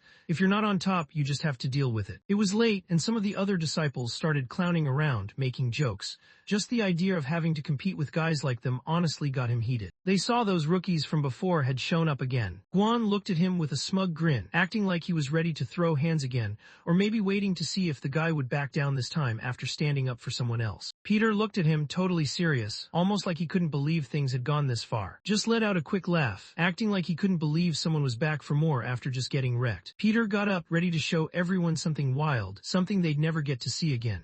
He was about to bring out a fight only an apostle could pull off. Just laughed like he couldn't believe what he was hearing. After working this job for 14 years, he'd never seen anyone bold enough to actually call himself an apostle. He stood there ready to tell one of the cult guys to step up, but then things got weird real quick. Something just wasn't right. The other cultist just lay there, not even twitching. Danger was right up in his face. Still, this guy was just some D-class killer, someone not even worth remembering his name. He had nothing to fight with, nowhere to hide, just a weak strand of holy beads that could break any second. The cultist noticed a weird vibe he couldn't put into words. His eyes didn't look like some D-class kid at S. Guan's eyebrows pulled together. He looked over at Old, who just stood there, not moving at all. For a second he wondered if the kid's move had actually made Old freeze up. The cultist just brushed it off and told himself he was seeing things. In their world, rules were strict. If a junior stepped out of line and challenged a senior, the senior could take him out right then and there. He imagined just yeeting the book he was holding. He lifted his arm, ready to block whatever was coming at him. His ribs showed. He'd automatically hunch over, trying to cover up where he was hurt. The cultist actually wasn't after a ritz at all. Everyone noticed the boy's eyes right away. In the next moment, the cultist's arms and legs just dropped to the ground, cleanly cut. That's when it hit him, those beads weren't just regular prayer beads. His head got taken out right after. He snapped out of it fast, grabbing his throat, totally freaked out. Looked over, not really getting why the guy was just standing there. His whole body shook. He already knew he was outmatched and wasn't getting out of this. No matter how many times he tried, every practice fight just ended with him getting wiped out right away. In his head, he'd already lost count of how many times he'd been taken out, felt like thousands. After years of fighting non-stop, he finally got it. This dude standing in front of him couldn't be taken down, no matter what. He just didn't get it. He couldn't even call it pressure. It was something way beyond what he could wrap his head around. He remembered what he did to that guy earlier, and honestly, he just wished he could disappear. Peter just stared at him, totally chill. As soon as he raised his hand a little, the cultists freaked out and started apologizing over and over. She was asking Peter to forgive her, hoping he'd let it go. Peter just gave his cheek a light tap, not saying much. He kept his voice low, picking up on that vibe that only killers get when danger's close. He definitely stands out as a solid senior, someone younger guys would actually look up to. Inside the chapel was still going off on the cultist, wanting to know why he let that kid escape. The cultist finally lost it and basically told him to keep quiet if he wanted to stay alive. Showed up at the chapel clearly annoyed. He couldn't believe his senior was already there and starting trouble first thing in the morning. All he could think about was how the whole plan could get blown if people found out. Peter let her know that wasn't gonna go down. Getting wrecked by a D-class assassin when you're supposed to be B-class. That's rough. Embarrassment wasn't even the worst part. His whole rep in the cult would basically be trashed. Peter didn't even get a chance to play before he took the L. He turned to, wondering if he'd ever admit something like that to anybody. Couldn't help but get annoyed. She dropped everything to check on him, but all he did was throw shade her way. Peter hopped on his bike and took off down the street. The next day, the brothers couldn't stop thinking about what would happen when the instructor found out the service certificate was missing. When Teacher Lee finally realized it was gone, he totally lost it. To him, that certificate was everything, and now it was just gone. The brothers felt sweat creeping down their backs. They knew they were in real trouble. They ran through a bunch of wild excuses in their head, trying to figure out what might actually work. Suddenly, someone called him out, using that word brat. Yesterday's cultists pulled up again. The brothers totally freaked out. They couldn't believe this guy showed up again, like was he here to challenge them or something. The cultists just stood there, giving them weird looks, kind of like they were wondering if the brothers were trying out for some rap battle, because the way they were talking sounded way too much like they were dropping bars. He showed up to give back the service certificate he grabbed the day before. The brothers were surprised. They always figured their older brother was kind of a jerk, but now they had to admit he was actually alright. Meanwhile, the cultists just looked tired and gave up trying to explain themselves, almost like they were stuck in something they never asked for. His presence made him freeze up, like a cold wave just hit. The brothers nodded and left, showing respect as they parted ways with the cultist. Now he had to bring this back to Lee. Peter kept looking around, but she was nowhere to be found. Inside the training arena, Lee was grinding hard, putting in serious work on her assassination moves. She couldn't do anything when she was up against Park Sang. Back at the chapel, she just stayed off to the side, watching everything go down. Was mad at herself for not being strong enough. She knew she just didn't have it yet. She realized that if things kept going like this, her little brother Eugene could get caught up in something bad. Peter showed up at the arena, totally chill, just wondering why anyone would even bother feeling useless here. He gave her service certificate back, sliding it over without saying much. She thought about it, but deep down, she just couldn't bring herself to accept it. Peter could tell something was off with her. He figured it had to do with her brother. She kept pushing herself to act tough, trying to turn into someone who could fight and maybe even kill, all because she thought she had to prove she wasn't weak for her brother's sake. He would lost it. Honestly, he was totally clueless about what was going on, so it didn't really make sense for him to comment. Peter was honest, he didn't really know her, but he wasn't totally clueless either. Turns out, the guy she always called her little brother wasn't related to her by blood. Peter wanted to know what actually went down between him and his brother. Back when he was still at the orphanage, Eugene was always tagging along behind Lee. He'd stick close to her, wanting to know if they were really family. Back then, totally ignored the whole family thing. Ever since the day someone found her stashed away in a subway locker, she was basically on her own, no family, just her. She probably should died that day, but instead she got unlucky and someone saved her, dropping her off at an orphanage. There was never enough to eat or wear, but that never really bothered her. She never tried to make friends or get close to anyone. Building a family just wasn't on her mind. She just didn't want to get left behind again, just wanted to be by herself all the time, honestly even hoping she could dip out of this world early. One day, right in the middle of a mission, she got hit and went down. The orphanage tried everything, but the bleeding just wouldn't stop, and they were already out of blood bags. Even though they could have sent her to Glory Hospital,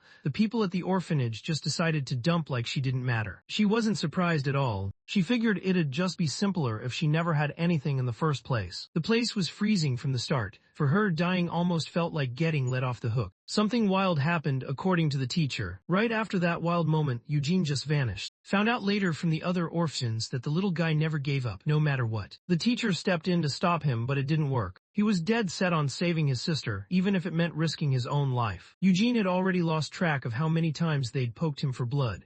At this point, he just looked over at the teacher and asked if the sis stuff still hurt. Always thought she was on her own, like she never had anyone out there for her. She never noticed that someone was always there, just standing back and keeping an eye on her. She just couldn't figure out why Eugene would take things that far. Eugene had to take some pricey meds every single day just to keep his blood in check, but the orphanage had already decided they weren't going to help him anymore and planned to kick him out. Just jumped at the doctor out of nowhere. He was basically pleading with the staff to stick around and not leave Eugene behind. She told everyone she wasn't hurting anymore. Now that she could make money, she was ready to handle all his hospital bills herself. Even if it meant spending everything, since she was his sister, she knew she had to do it.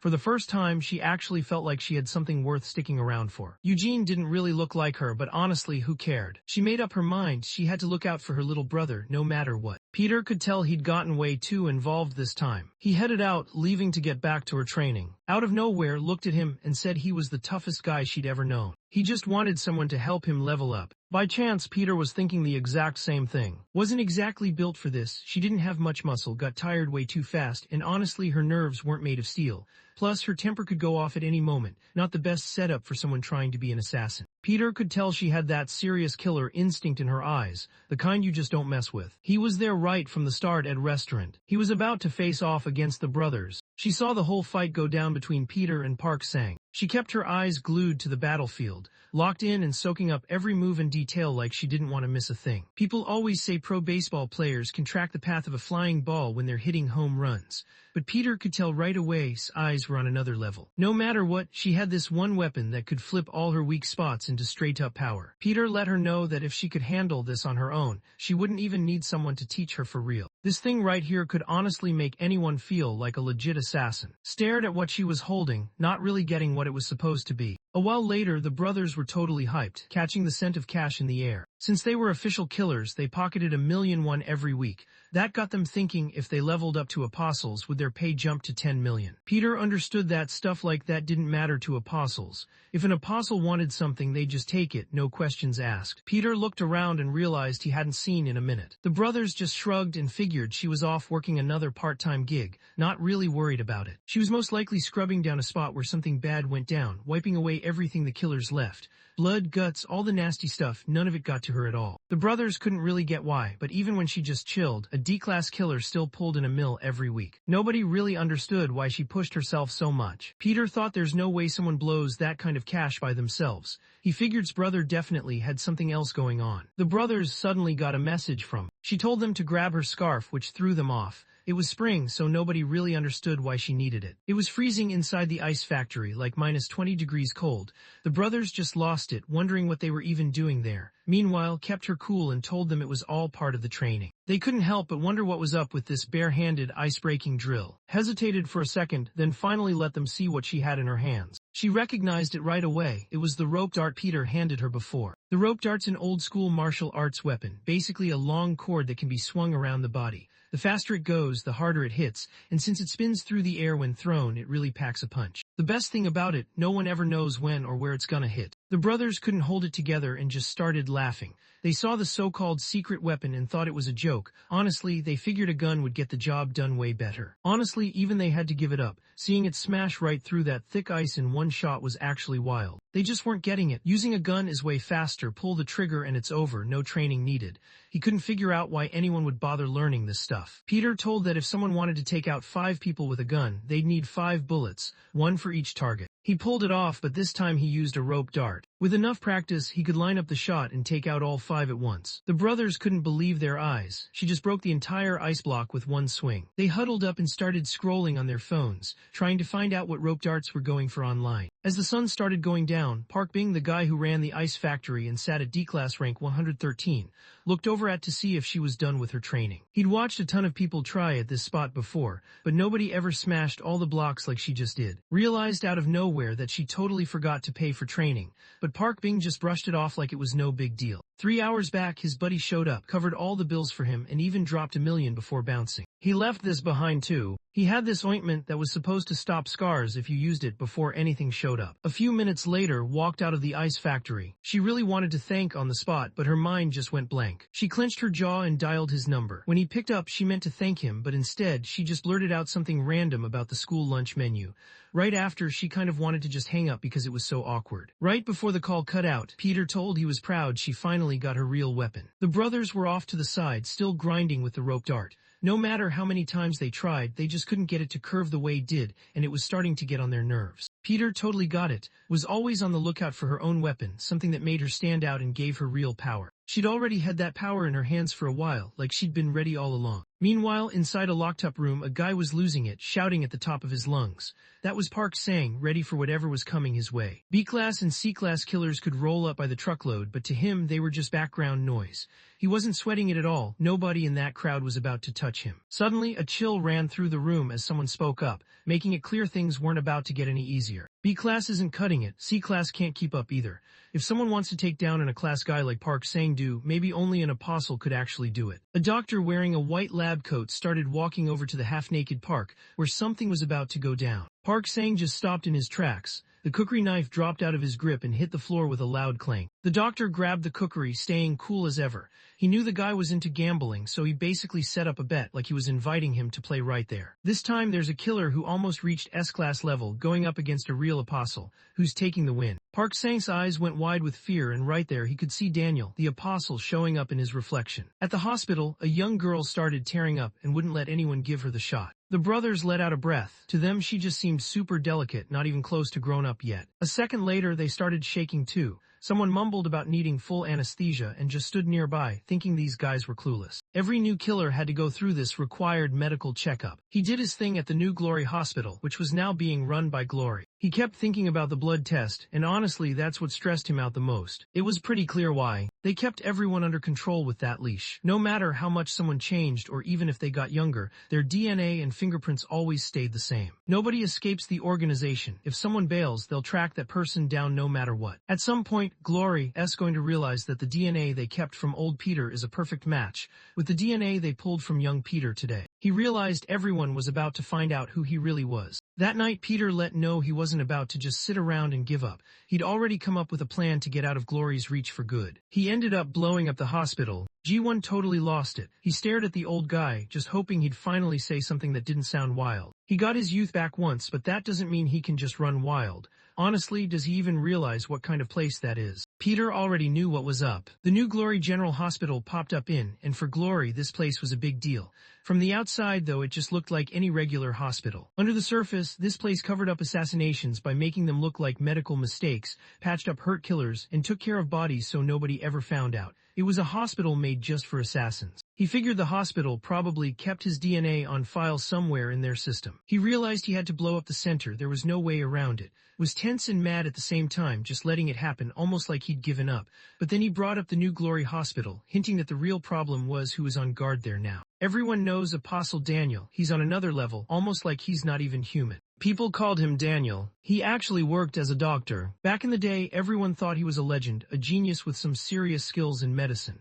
But during his second year, something went wrong. He messed up big time in the hospital, and after that, he just disappeared. 4 years back, over in City C, Country G. After wrapping up his shift, a police officer headed back to the station. When he got close to the entrance, something just seemed off. Right by the station's entrance, someone was just sitting there sketching clothes. As he stepped closer, his eyes went wide. What he saw totally caught him off guard. He was so surprised that he lost focus and ended up crashing his car. At first, everyone thought there were clothes hanging at the entrance of the police station, but when they looked closer, they realized it was actually a line of dead bodies. Right after it happened, a special ops team pulled up to check things out. Once they walked into the station and saw what was going on, everyone just froze. Guns were all over the floor, most of them messed up with their barrels totally bent. It honestly didn't look like people had been fighting here at all. The squad leader clocked right away that things were seriously off. Out of nowhere, a giant hand reached out from the shadows. A soldier got yanked straight into a dark, sketchy room. The sound of bones snapping echoed through the air, then everything just went dead quiet. Moonlight spilled into the room, lighting up bodies stuck to the ceiling. Massive, ripped dudes started moving closer, their steps heavy and slow. He spoke up, voice cold, saying he was after someone tougher. The special ops squad didn't waste a second. They lifted their SMGs and just started blasting. That day, every single one of the 6 big crime gangs running City C for decades got taken out, along with the top military police. No one saw it coming, they were just gone. Peter started second-guessing the whole thing. Was it even possible for someone to just twist a gun barrel with their hands? Didn't even hesitate. He knew the report was legit, straight from the top guys at City C, no way it was fake. She figured there was no way running straight at Glory Hospital would work with that monster on watch. Sneaking in or finding a weak spot just made way more sense. G1 gave Peter the idea he needed, and now he finally figured out how to get in. He turned to her and wanted her help with something. The street was packed with people, everyone moving around like it was rush hour. Everyone was looking at Peter on the huge screen, clearly confused about what was going on. Peter didn't ask for anything wild. All he wanted was for to say hey. At Glory headquarters, everyone could see it right there on the huge screen. Peter was set to meet Dr. Daniel on August 24th. Not too far off, a skilled hacker locked in on G1's plans, slipped into Glory's server and dropped the announcement for everyone to see. Even though he pulled it off, he couldn't help but worry. If Glory caught on, his boss could be in real trouble. G1 already figured that could happen. She'd never spotted that wild dude before. He hadn't messed up a single mission in the last 50 years he'd been doing this. Not long after, a whole squad of D-class assassins rolled up outside the hospital, all there for the mission to grab Peter. They weren't really strong, just the guys standing guard at the door. Daniel's real squad was made up of his own soldiers. Guys who used to be top assassins back in Country G, even their lowest ranked dude was still B-class, so nobody there was weak. Now not just the usual D-class assassins showed up, there were even some super rare class assassins in the mix, and Apostle Daniel pulled up himself. Nobody ever thought they'd see apostles actually throw down right in front of them. Everyone figured Daniel had this in the bag. Sure, Peter was kind of a legend, but people kept saying the dude was almost 70 and really sick with cancer. Right then, the brothers were totally confident that Peter had this in the bag. The assassins just stood there, not saying a word. It was kind of weird to see the guys who should be chasing Peter actually rooting for him. But honestly, they got it. Pretty much every new guy wanted to be like Peter anyway. Most of the assassins really hoped Peter wouldn't even show up. Everyone already knew what he looked like. If he actually pulled up, there was zero chance he'd make it out alive. Right then, Peter, who was sitting at number 366 in the D-class assassin rankings, was standing there with the rest of the crew. Daniel's crew put out the word, if anyone runs into Peter, there's no throwing hands. They gotta treat him with respect, then hit him with the tranquilizer gun they've got. Peter's not just some random guy, he's the type who could drop an elephant in seconds. As soon as he spots the target, he's supposed to smack the closest alarm to let everyone know where it is. After that, an A-class assassin rolls up to back him up. Peter locked in on every step, making sure he remembered everything exactly. Peter couldn't help but find it funny. He was about to go after himself. The mission kicks off right here. Grandpa Peter just showed up. All over the country, big names started hearing that Peter just went after Glory. People couldn't stop talking about whether Glory was done for or not, and some rumors online said folks were already questioning if the new CEO could actually handle the job. The Army Chief of Staff basically told Glory's new CEO that if he couldn't handle catching an old tiger with no teeth, he might as well quit before the Army had to get involved themselves. The boss of the top military supply company on the planet just stood off to the side, keeping quiet. The new CEO at Glory just stared, barely reacting, and said he messed up and should paid closer attention. He figured from now on he'd just try to play by the rules. Whenever anyone even tries to help him out, the old guy instantly acts like he owns the place. The new CEO just snapped and shoved the Army Chief of Staff's head down, his face serious. He wasn't playing around, being the army chief of staff came with rules, and the CEO made sure he remembered that. He wondered if this old guy really thought he was better than him. The new CEO was locked in, waiting to see his own creation go head-to-head with his dad's top project, Peter. He wondered which one would actually come out on top. At the same time, Peter reached out and took hold of a doctor's head. He turned it to the right. The doctor dropped hard to the floor, and everyone could hear the sharp cracks echo through the room. The doctor stood up, clearly hyped, saying that was awesome. He looked at the young doctor, genuinely curious about where he picked up that move. Peter just wanted to know if anyone around had heard of a doctor named, so he brought it up like it was no big deal. Every assassin sent after him always showed up in some kind of disguise. Turns out Apostle Daniel's actual name is. He needs to track this guy down, but nobody around here has even heard of that name. People started wondering if he switched up his name and even his look just to stay hidden. No matter what, Daniel's definitely in this hospital. Both of them are basically in a race now, trying to see who can track the other down first. Right then someone called out Peter Sungu's name, wondering what he was up to. The assassins, dressed up like regular patients, pushed the brothers to stop wasting time and get moving. Peter wanted to know where Lee was. The brothers pretty much bragged that she was ranked way too low to show up here. Peter, sitting at number 336, only got in because he was rolling with them. While he was out roaming, they had already checked every corner of the lobby. If he spotted anything weird, he just needed to let them know right away. Since he wasn't exactly the strongest, the others made it clear they had his back. They started yelling, pumped up because they thought Peter was finally there. He showed up looking just like his picture. Peter just stared, totally blank. He couldn't figure out how that even came close to matching the picture. The brothers gave a quick bow and quietly offered to walk their grandpa out. Right then, the assassin, dressed up like a young nurse, stood behind Peter and asked if he wanted a syringe. Peter just smiled, acting like it was no big deal. He figured someone probably already drew it anyway. He started thinking about whether people were already out looking for Peter. Guys around Peter's age were getting their blood drawn, and everyone said it was just a free health check. The brothers wanted to sneak the old man out without anyone noticing, so they kept making sure he didn't make a sound. Out of nowhere, someone ran into the older brother. He lost it and yelled at the guy, basically calling him blind. That's when he finally noticed. It was Lee standing there, someone he never expected to see in this place. Lee kind of froze up, stumbling over her words as she tried to explain that she just showed up because her little brother ended up in the hospital. She just turned and left, not even glancing back. As she walked off, the older brother started grinning, looking pretty proud of himself.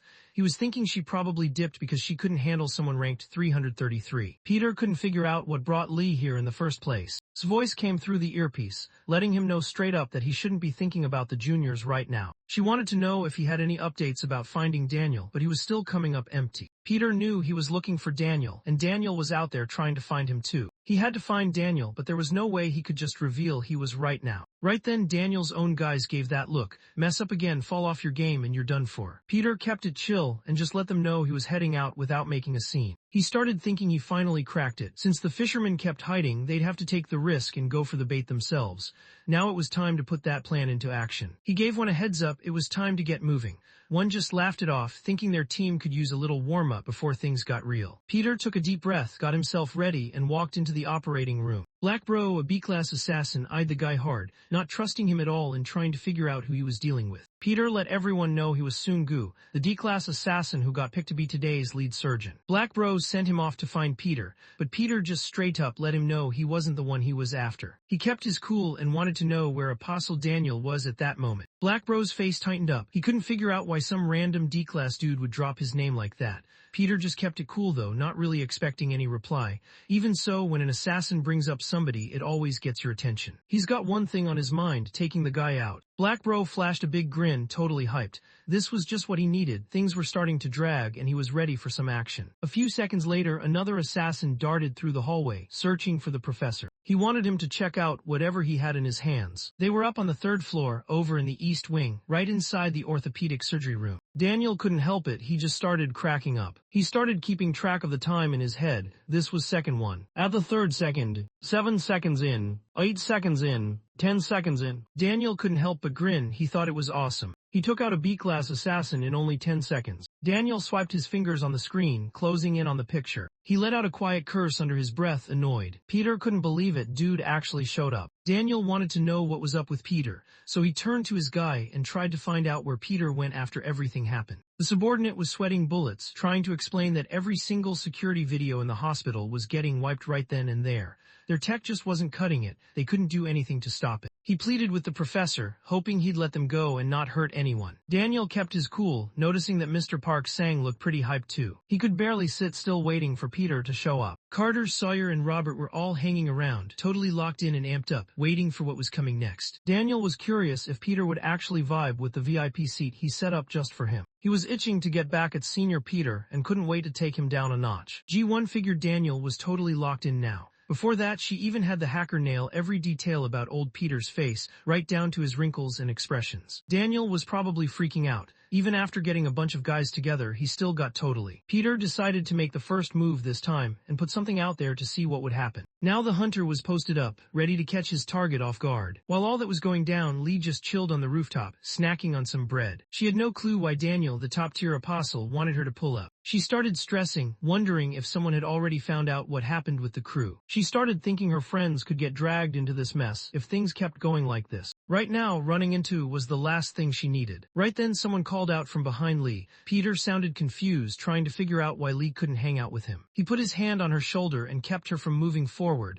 not wanting her to say anything weird. He let them know he was just Sungu, a D-class assassin who only showed up for some food. He ended up buying 2 whole chickens by mistake, and there was no way he could eat all of that by himself. He still had a bit before his appointment, so he got to hang out with him and help kill some time. Was deep in thought. If Daniel's crew caught wind of this, things could get bad for both of them.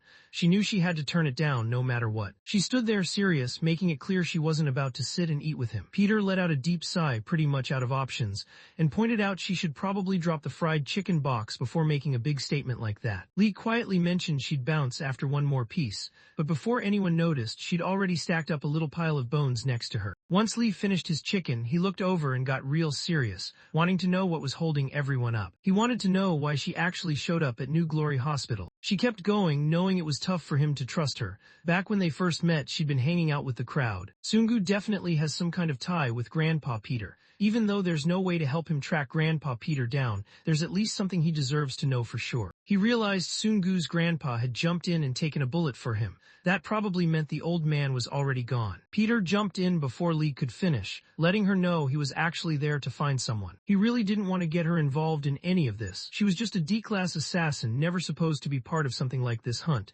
He had to check if she got called out here by herself. He definitely knew what was up. If he was acting clueless, that just meant he'd already run into Apostle Daniel. Lee was just about to clear things up and let everyone know this dude was Daniel. Out of nowhere, someone called out behind him with a voice that sounded icy. It was Miss Lee. He was out there roaming around solo again. Someone had already given him a heads up that the guy showed up. He needed to head back to his ward right away. Peter finally spotted the person he'd been waiting for. Apostle Daniel runs the show at New Glory General Hospital as the general director. Daniel looked over at Lee, wanting to know who the guy was. Leah started freaking out inside, knowing these two running into each other right now was just asking for drama. Peter just gave a quick respectful bow and said hey to the professor. He called himself Sungu, a D-class assassin who got picked for this job.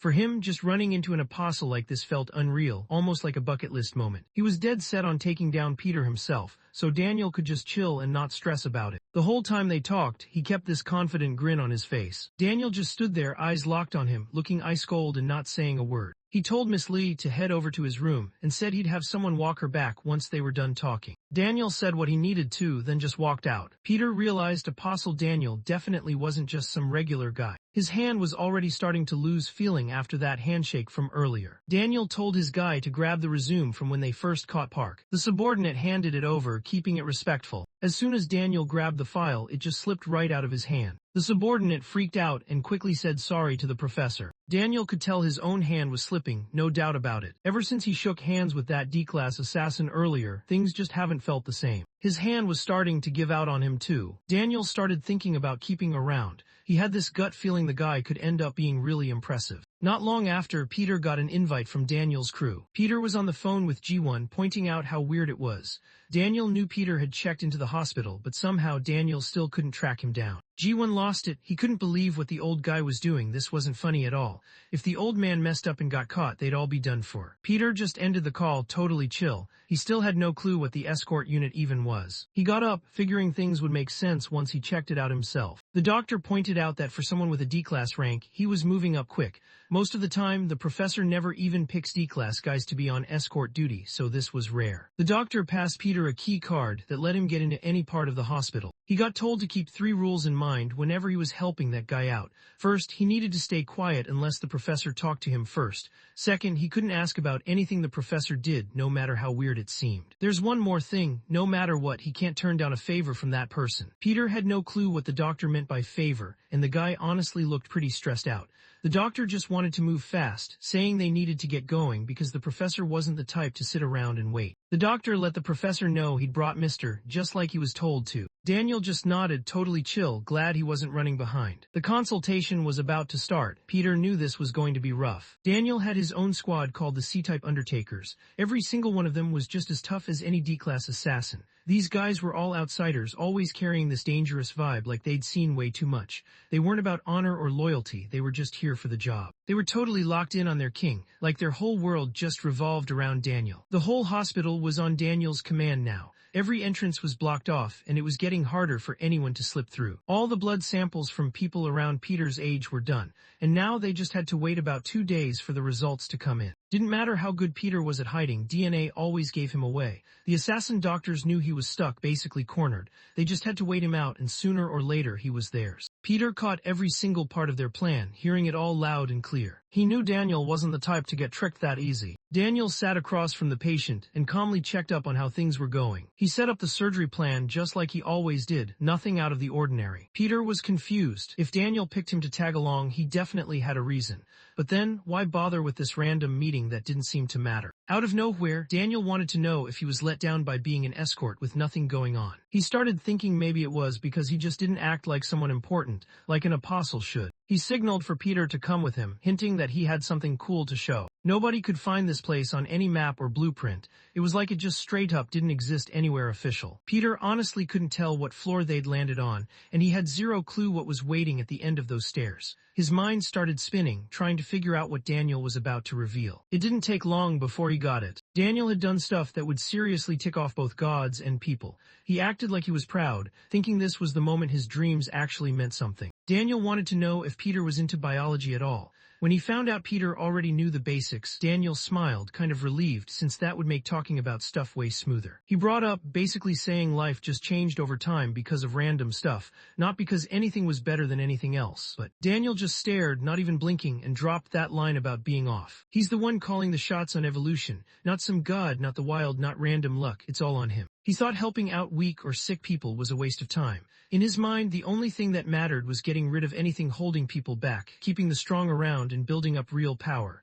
That, to him, was the only thing worth doing. He was getting ready to say what made him notice Peter's face when, out of nowhere, a loud red alarm started going off. News suddenly broke out that one of the test subjects broke free from the underground ward. Everyone working there got told to lock themselves in their rooms and wait for security to handle it. His phone buzzed again. The A1 receptor in the test subject just reached stage 4. He totally lost it and started going wild, like he couldn't control himself at all. The tranquilizer darts barely slowed it down. This thing was still insanely strong. Every way out to the surface was about to get shut down. The way it was moving, there was no chance that door would close in time before it hit the surface. Out of nowhere, the wall right next to Daniel broke apart. Daniel shoved his hand straight through the busted wall and locked his grip tight around the guy inside. He lowered his voice, letting everyone know they were talking about something serious. They couldn't believe a random test subject just showed up and ruined everything. On the other side of the wall, everyone could hear bones snapping and him screaming in pain. But after a moment, it all went silent. Daniel felt bad and said sorry to Peter. All right, back to the main story. He's always been drawn to people who are tough. He's gone all in, breaking down every part of strong muscles, tendons, even down to the tiniest details. He's doing it because there's one guy out there he's dead set on beating. He always thought Mr. had something special going on. Most guys his age don't have this kind of power. The old man's got his eyes on him, wanting to see just how far he can go if he keeps leveling up. He can't help but get hyped just thinking about how strong the kid might get. He wanted them to have his support. He knew his skills could level someone up to a class, maybe even push them to the same league as an apostle. Hearing through the earpiece, G1 couldn't believe what he just found out. Daniel was actually nuts. He could straight up smash a test subject's skull with his bare hands. Peter realized something way worse. Daniel could actually tell when someone moved behind the wall and would land his hit right on time to take them out. G1 could tell things were getting risky, so he suggested his senior should just call it quits and bail.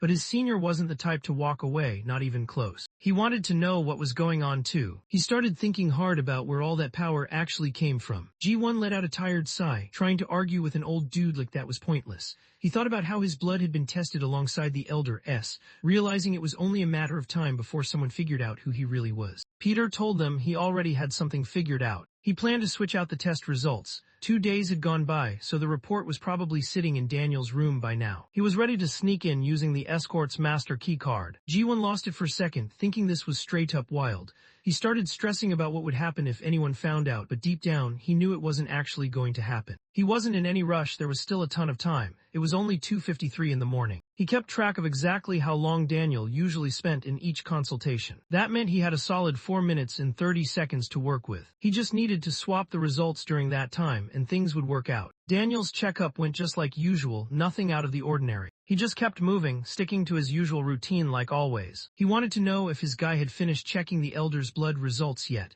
Turns out, the report was already waiting for him in his room. They checked every blood sample they had, but none of them matched Peter S. Daniel thought it was pretty funny. Normally, stuff like this just doesn't happen. One of the guys wondered if Peter might be up on the ceiling, just out of sight. Daniel just told him to get creative. Now he started wondering if Peter was even the same dude they all used to know. Peter was caught off guard right then. He thought his plan was flawless, slipping into the office when nobody was around.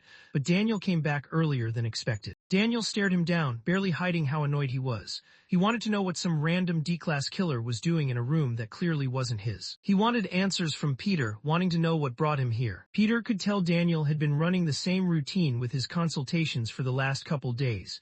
But this time, there were still 2.5 minutes left on the clock before it was supposed to wrap up. He suddenly caught on that maybe those patterns were set up on purpose. Everything from pushing him to take the blessing to flexing those hidden spots underground almost felt like it was all set up to make him think Daniel got played. Daniel started wondering if he'd been onto him since day one. Peter started running through a bunch of different plans in his head, trying to figure out his next move. He smiled, looking relaxed, and handed it over to him. He had no idea what this thing was. Doctor just told him to get it over there ASAP. As he tried to dip out, Daniel just reached out and stopped him. He spotted the faint lines from someone thumbing through the pages. Whoever did it clearly had no clue what was inside. He stared him down, not hiding how cold he was about it, and wanted to know why this guy cared so much about old guys' blood samples in the first place. The dude acted clueless, pretending he'd never even seen the file. He started thinking about what actually got him interested in it. He wondered what the other person had been looking for, sneaking around his room like that. He knew that if he couldn't come up with an answer, the real deal was already clear. Peter cut him off, looking dead serious. He knew people could fake how they talk, act, or look, but there was still something you just can't cover up. He wondered if the other guy had any clue what it was. He thought about DNA. Catching Peter wasn't gonna be easy now. He probably doesn't even look like that old guy everyone remembers anymore. He knew he messed up because he got cocky and rushed into trying to catch Peter. He realized he should check with the professor before making a move. The professor got where he was coming from though. If Daniel started having doubts, that could be flipped and used against him. Just like he thought would happen, Daniel signaled for him to look up. He just pointed out there was something on his face totally chill about it. Reminded him that putting in work is cool and all, but you can't forget you're a Glory member, gotta keep it together. Then he told him he could bounce. Peter gave him a quick thanks and started heading out. Daniel honestly didn't see it coming. He had actually touched real skin. It wasn't a mask or makeup, it was literally a young guy's real skin. That meant there was no way Soon-gu was Peter. Daniel just snapped the tablet in his hand, totally done with everything. He couldn't stop thinking about where Peter could be hiding right now. He was the top berserker in the underground arena, the guy everyone knew as the champ. He was known for his deadly kicks. Everyone knew him for having the strongest legs on the planet. Daniel just looked at him one day and wanted to know if it was actually true. Everyone online kept asking if he actually had the world's strongest legs. He ripped off the legs that got him that name. He tanked punches from the toughest guys out there. Even the toughest guys in the group went up against Daniel and ended up wrecked, barely able to stand after. Even those huge crime groups everyone's heard about. Daniel took down all the toughest guys out there, slamming every single one of them up into the ceiling. Before they died, every single one of them let Daniel know straight up he wasn't ever going to be the strongest. He knew things wouldn't change unless Peter was gone for good. Daniel had been hearing that name nonstop everywhere. Honestly, he was over it. He started thinking about who Peter actually was and tried to figure out how he could meet him. If he wanted to be the strongest guy out there, he had to cross paths with Peter. Daniel figured the person who saw Peter last probably knew where he went. He told his guys to go get her. Pretty soon, Santos, who was in A-class, spotted Lee. He told her to go see the professor right away, not giving her a chance to say anything or ask why. The brothers just froze. They had no clue how even knew this guy. Daniel kept his cool and pointed out that Lee might actually be the first person to walk away from an apostle. Those guys are on another level and pretty much unbeatable. At first, Daniel figured Peter just let her go for no real reason. But then after she went up against Park Sangdu, the class dude, Lee actually made it out.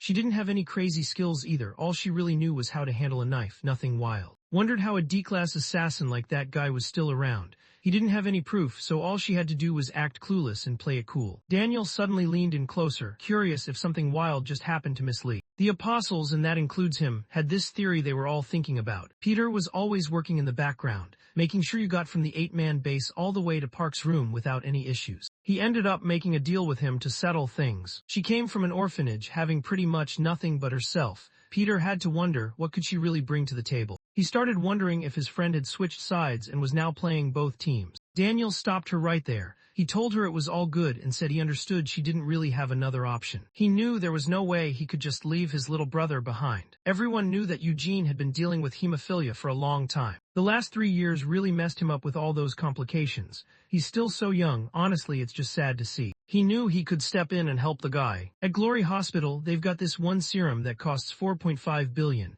and just one shot of it can fix him up completely. Miss Lee knew exactly whose side she was supposed to be on. Peter told him he'd pull up on October 24th. He needed her to tell him about anything the guy wanted her to do. He just needed to get the guy to show up at the clock tower in the lobby at 2 p.m. on the 24th. That was it. His only job was to act as the bait. Daniel pointed out that there was no way she could pull off making $4.5 billion in just 3 years.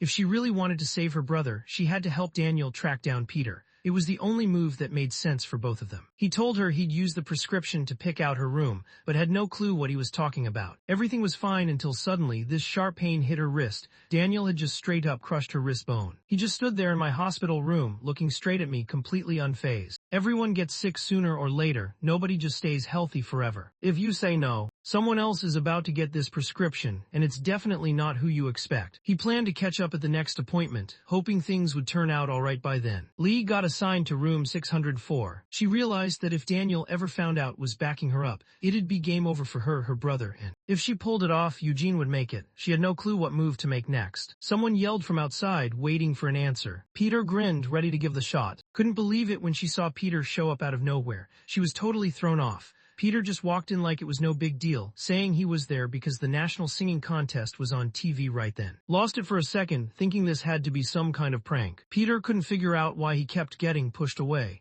He started thinking it had something to do with Daniel. His teacher noticed his arm and was instantly curious about what happened. He honestly couldn't remember ever snapping a student's arm. He wanted her to just call out the person behind it. Her face turned serious as she looked at him, wondering what his plans were for October 24th. She asked him to show up at the clock tower at 2 in the afternoon. She had something important on her mind she wanted to get off her chest. She didn't really have any other choice, so she went with it. Peter took one look at her face and the mess she was in, and just knew what was up, so he nodded. Eugene stared at its picture, and tears dropped onto it while he thought about his sister. She looked at the picture of Eugene and wondered if she was actually making the right call. She was stuck. There really wasn't any other way out. October 24th pulled up faster than Daniel expected. He'd been counting down for this day for what felt like forever. Today was the day Peter said he'd show up and find him. Daniel was seriously hyped, barely able to sit still. He wanted to know where Peter was, so he brought it up to Lee. Stopped for a second, told him it was time to head out. It was 2 p.m. when the clock tower pointed straight up, letting everyone know what time it was. His face kind of zoned out. That night, Eugene hit her up. When he checked out her profile pic, he got all hyped and started teasing her, thinking she had 3 boyfriends. Just let out a sigh and told him they were only her friends, nothing serious. Eugene let everyone know he was down to join her friends for a game of soccer. In 3 years, he planned to join them at the international match, backing their country all the way. Told herself she'd be the one to bring him there. Eugene wasn't having it. He really didn't mess with planes, so he just stayed put. He figured plane tickets cost way too much. Told the kid to chill about money and just focus on the game. she already had it handled. The doctor told him the new serum was legit, just one shot and he'd be good. Because of that, he had to stay positive and couldn't say anything bad about it. Pushed through the pain in her wrist, told Eugene she was tired, and hung up. She really didn't have any other option. This was the only move that made sense right then. She really hoped Sungu wouldn't let her down and actually do what he said. The clock tower showed it was already past 2 in the afternoon. Daniel's smile started to disappear. He wanted to know what was up with Peter not showing up. He told her to meet up at the clock tower inside the hospital lobby. But over at the park, Peter was just chilling under the clock tower, waiting around and wondering why Lee hadn't shown up yet. She'd made it pretty clear that day. Everyone knew she meant the clock tower at the park. Realized that if Daniel ever found out Sungu was actually the one behind the 8 deaths and not Peter, probably wouldn't make it out alive. Everywhere you looked, the counters, the service desks, the entire lobby, Daniel's guys had taken over. Even if it was tough, showing up in this spot would basically be asking for trouble. Really just wanted to believe Bilate and took off somewhere. Ever since Sungu showed up acting all shady, she never really let go of her doubts. She noticed for the first time that eating with someone actually made her happy. That was the first time she actually got to have fun with someone else. That was the first time she counted on someone else when things got rough. Was actually the first guy who really tried to see what he was actually good at. He took his time and really thought things through for him. There's just no way he could turn on someone who had his back like that. Daniel stared at Miss Lee, not showing any emotion. He wanted to know if she was actually aware of what was happening. His voice shook a little as she explained that after that day, Grandpa Peter basically disappeared from her life. He never reached out, never called. She remembered someone promised to help her brother, so she went along with it, even though it meant lying. She honestly hadn't seen Grandpa Peter since, and she felt bad about it. She dropped to her knees, totally lost, but deep down, she was sure she could handle whatever came her way. She knew how to keep things clean and had been grinding non-stop to get better. She pleaded with him, hoping he wouldn't do anything to her brother. Daniel looked at Lee with a serious face. She still hadn't brought Peter. There's nothing he can do about it, so he just has to deal with it. He knew he had to take this guy out. He didn't bring Peter, so now it's like he doesn't matter anymore. Right then the fire alarm went off out of nowhere, and a voice came on telling everyone, staff and patients, to chill out and start heading outside. The brothers didn't waste any time. They bolted out, trying to get away as fast as possible. Every emergency exit in the hospital suddenly locked at the same time. The brothers were already out of there and had no clue about what was going down. There were still tons of people stuck inside the hospital. Daniel frowned. Something felt off. There wasn't any smoke in the air, which didn't make sense. He told his guys to go look around and see what was up. Didn't get it. Out of nowhere there was a fire, and she had no clue how it even started. Out of nowhere the broadcast called out Lee, asking why she was tearing up. He thought he was already here. Just froze up. He spotted Sungu and couldn't figure out why he was even there. He reminded her they were supposed to link up at the clock tower. He realized that if there was an actual fire, everyone would be rushing to get out, but these people weren't even trying to leave. So turns out these guys weren't actual doctors or patients. They were just killers, hanging around and waiting for the right moment to take him out. Daniel couldn't figure out what Sungu meant when he said me. He started wondering if he was actually there to help out Lee. Daniel always knew wasn't your average guy. That's basically why he started paying attention to him. Right there, some guys from the Undertaker Society of City C showed up. Out in the far-off slums of City C, most kids didn't even make it to adulthood. Not many made it past their teen years there. Since people were dropping every day, everyone started calling it Undertaker Village.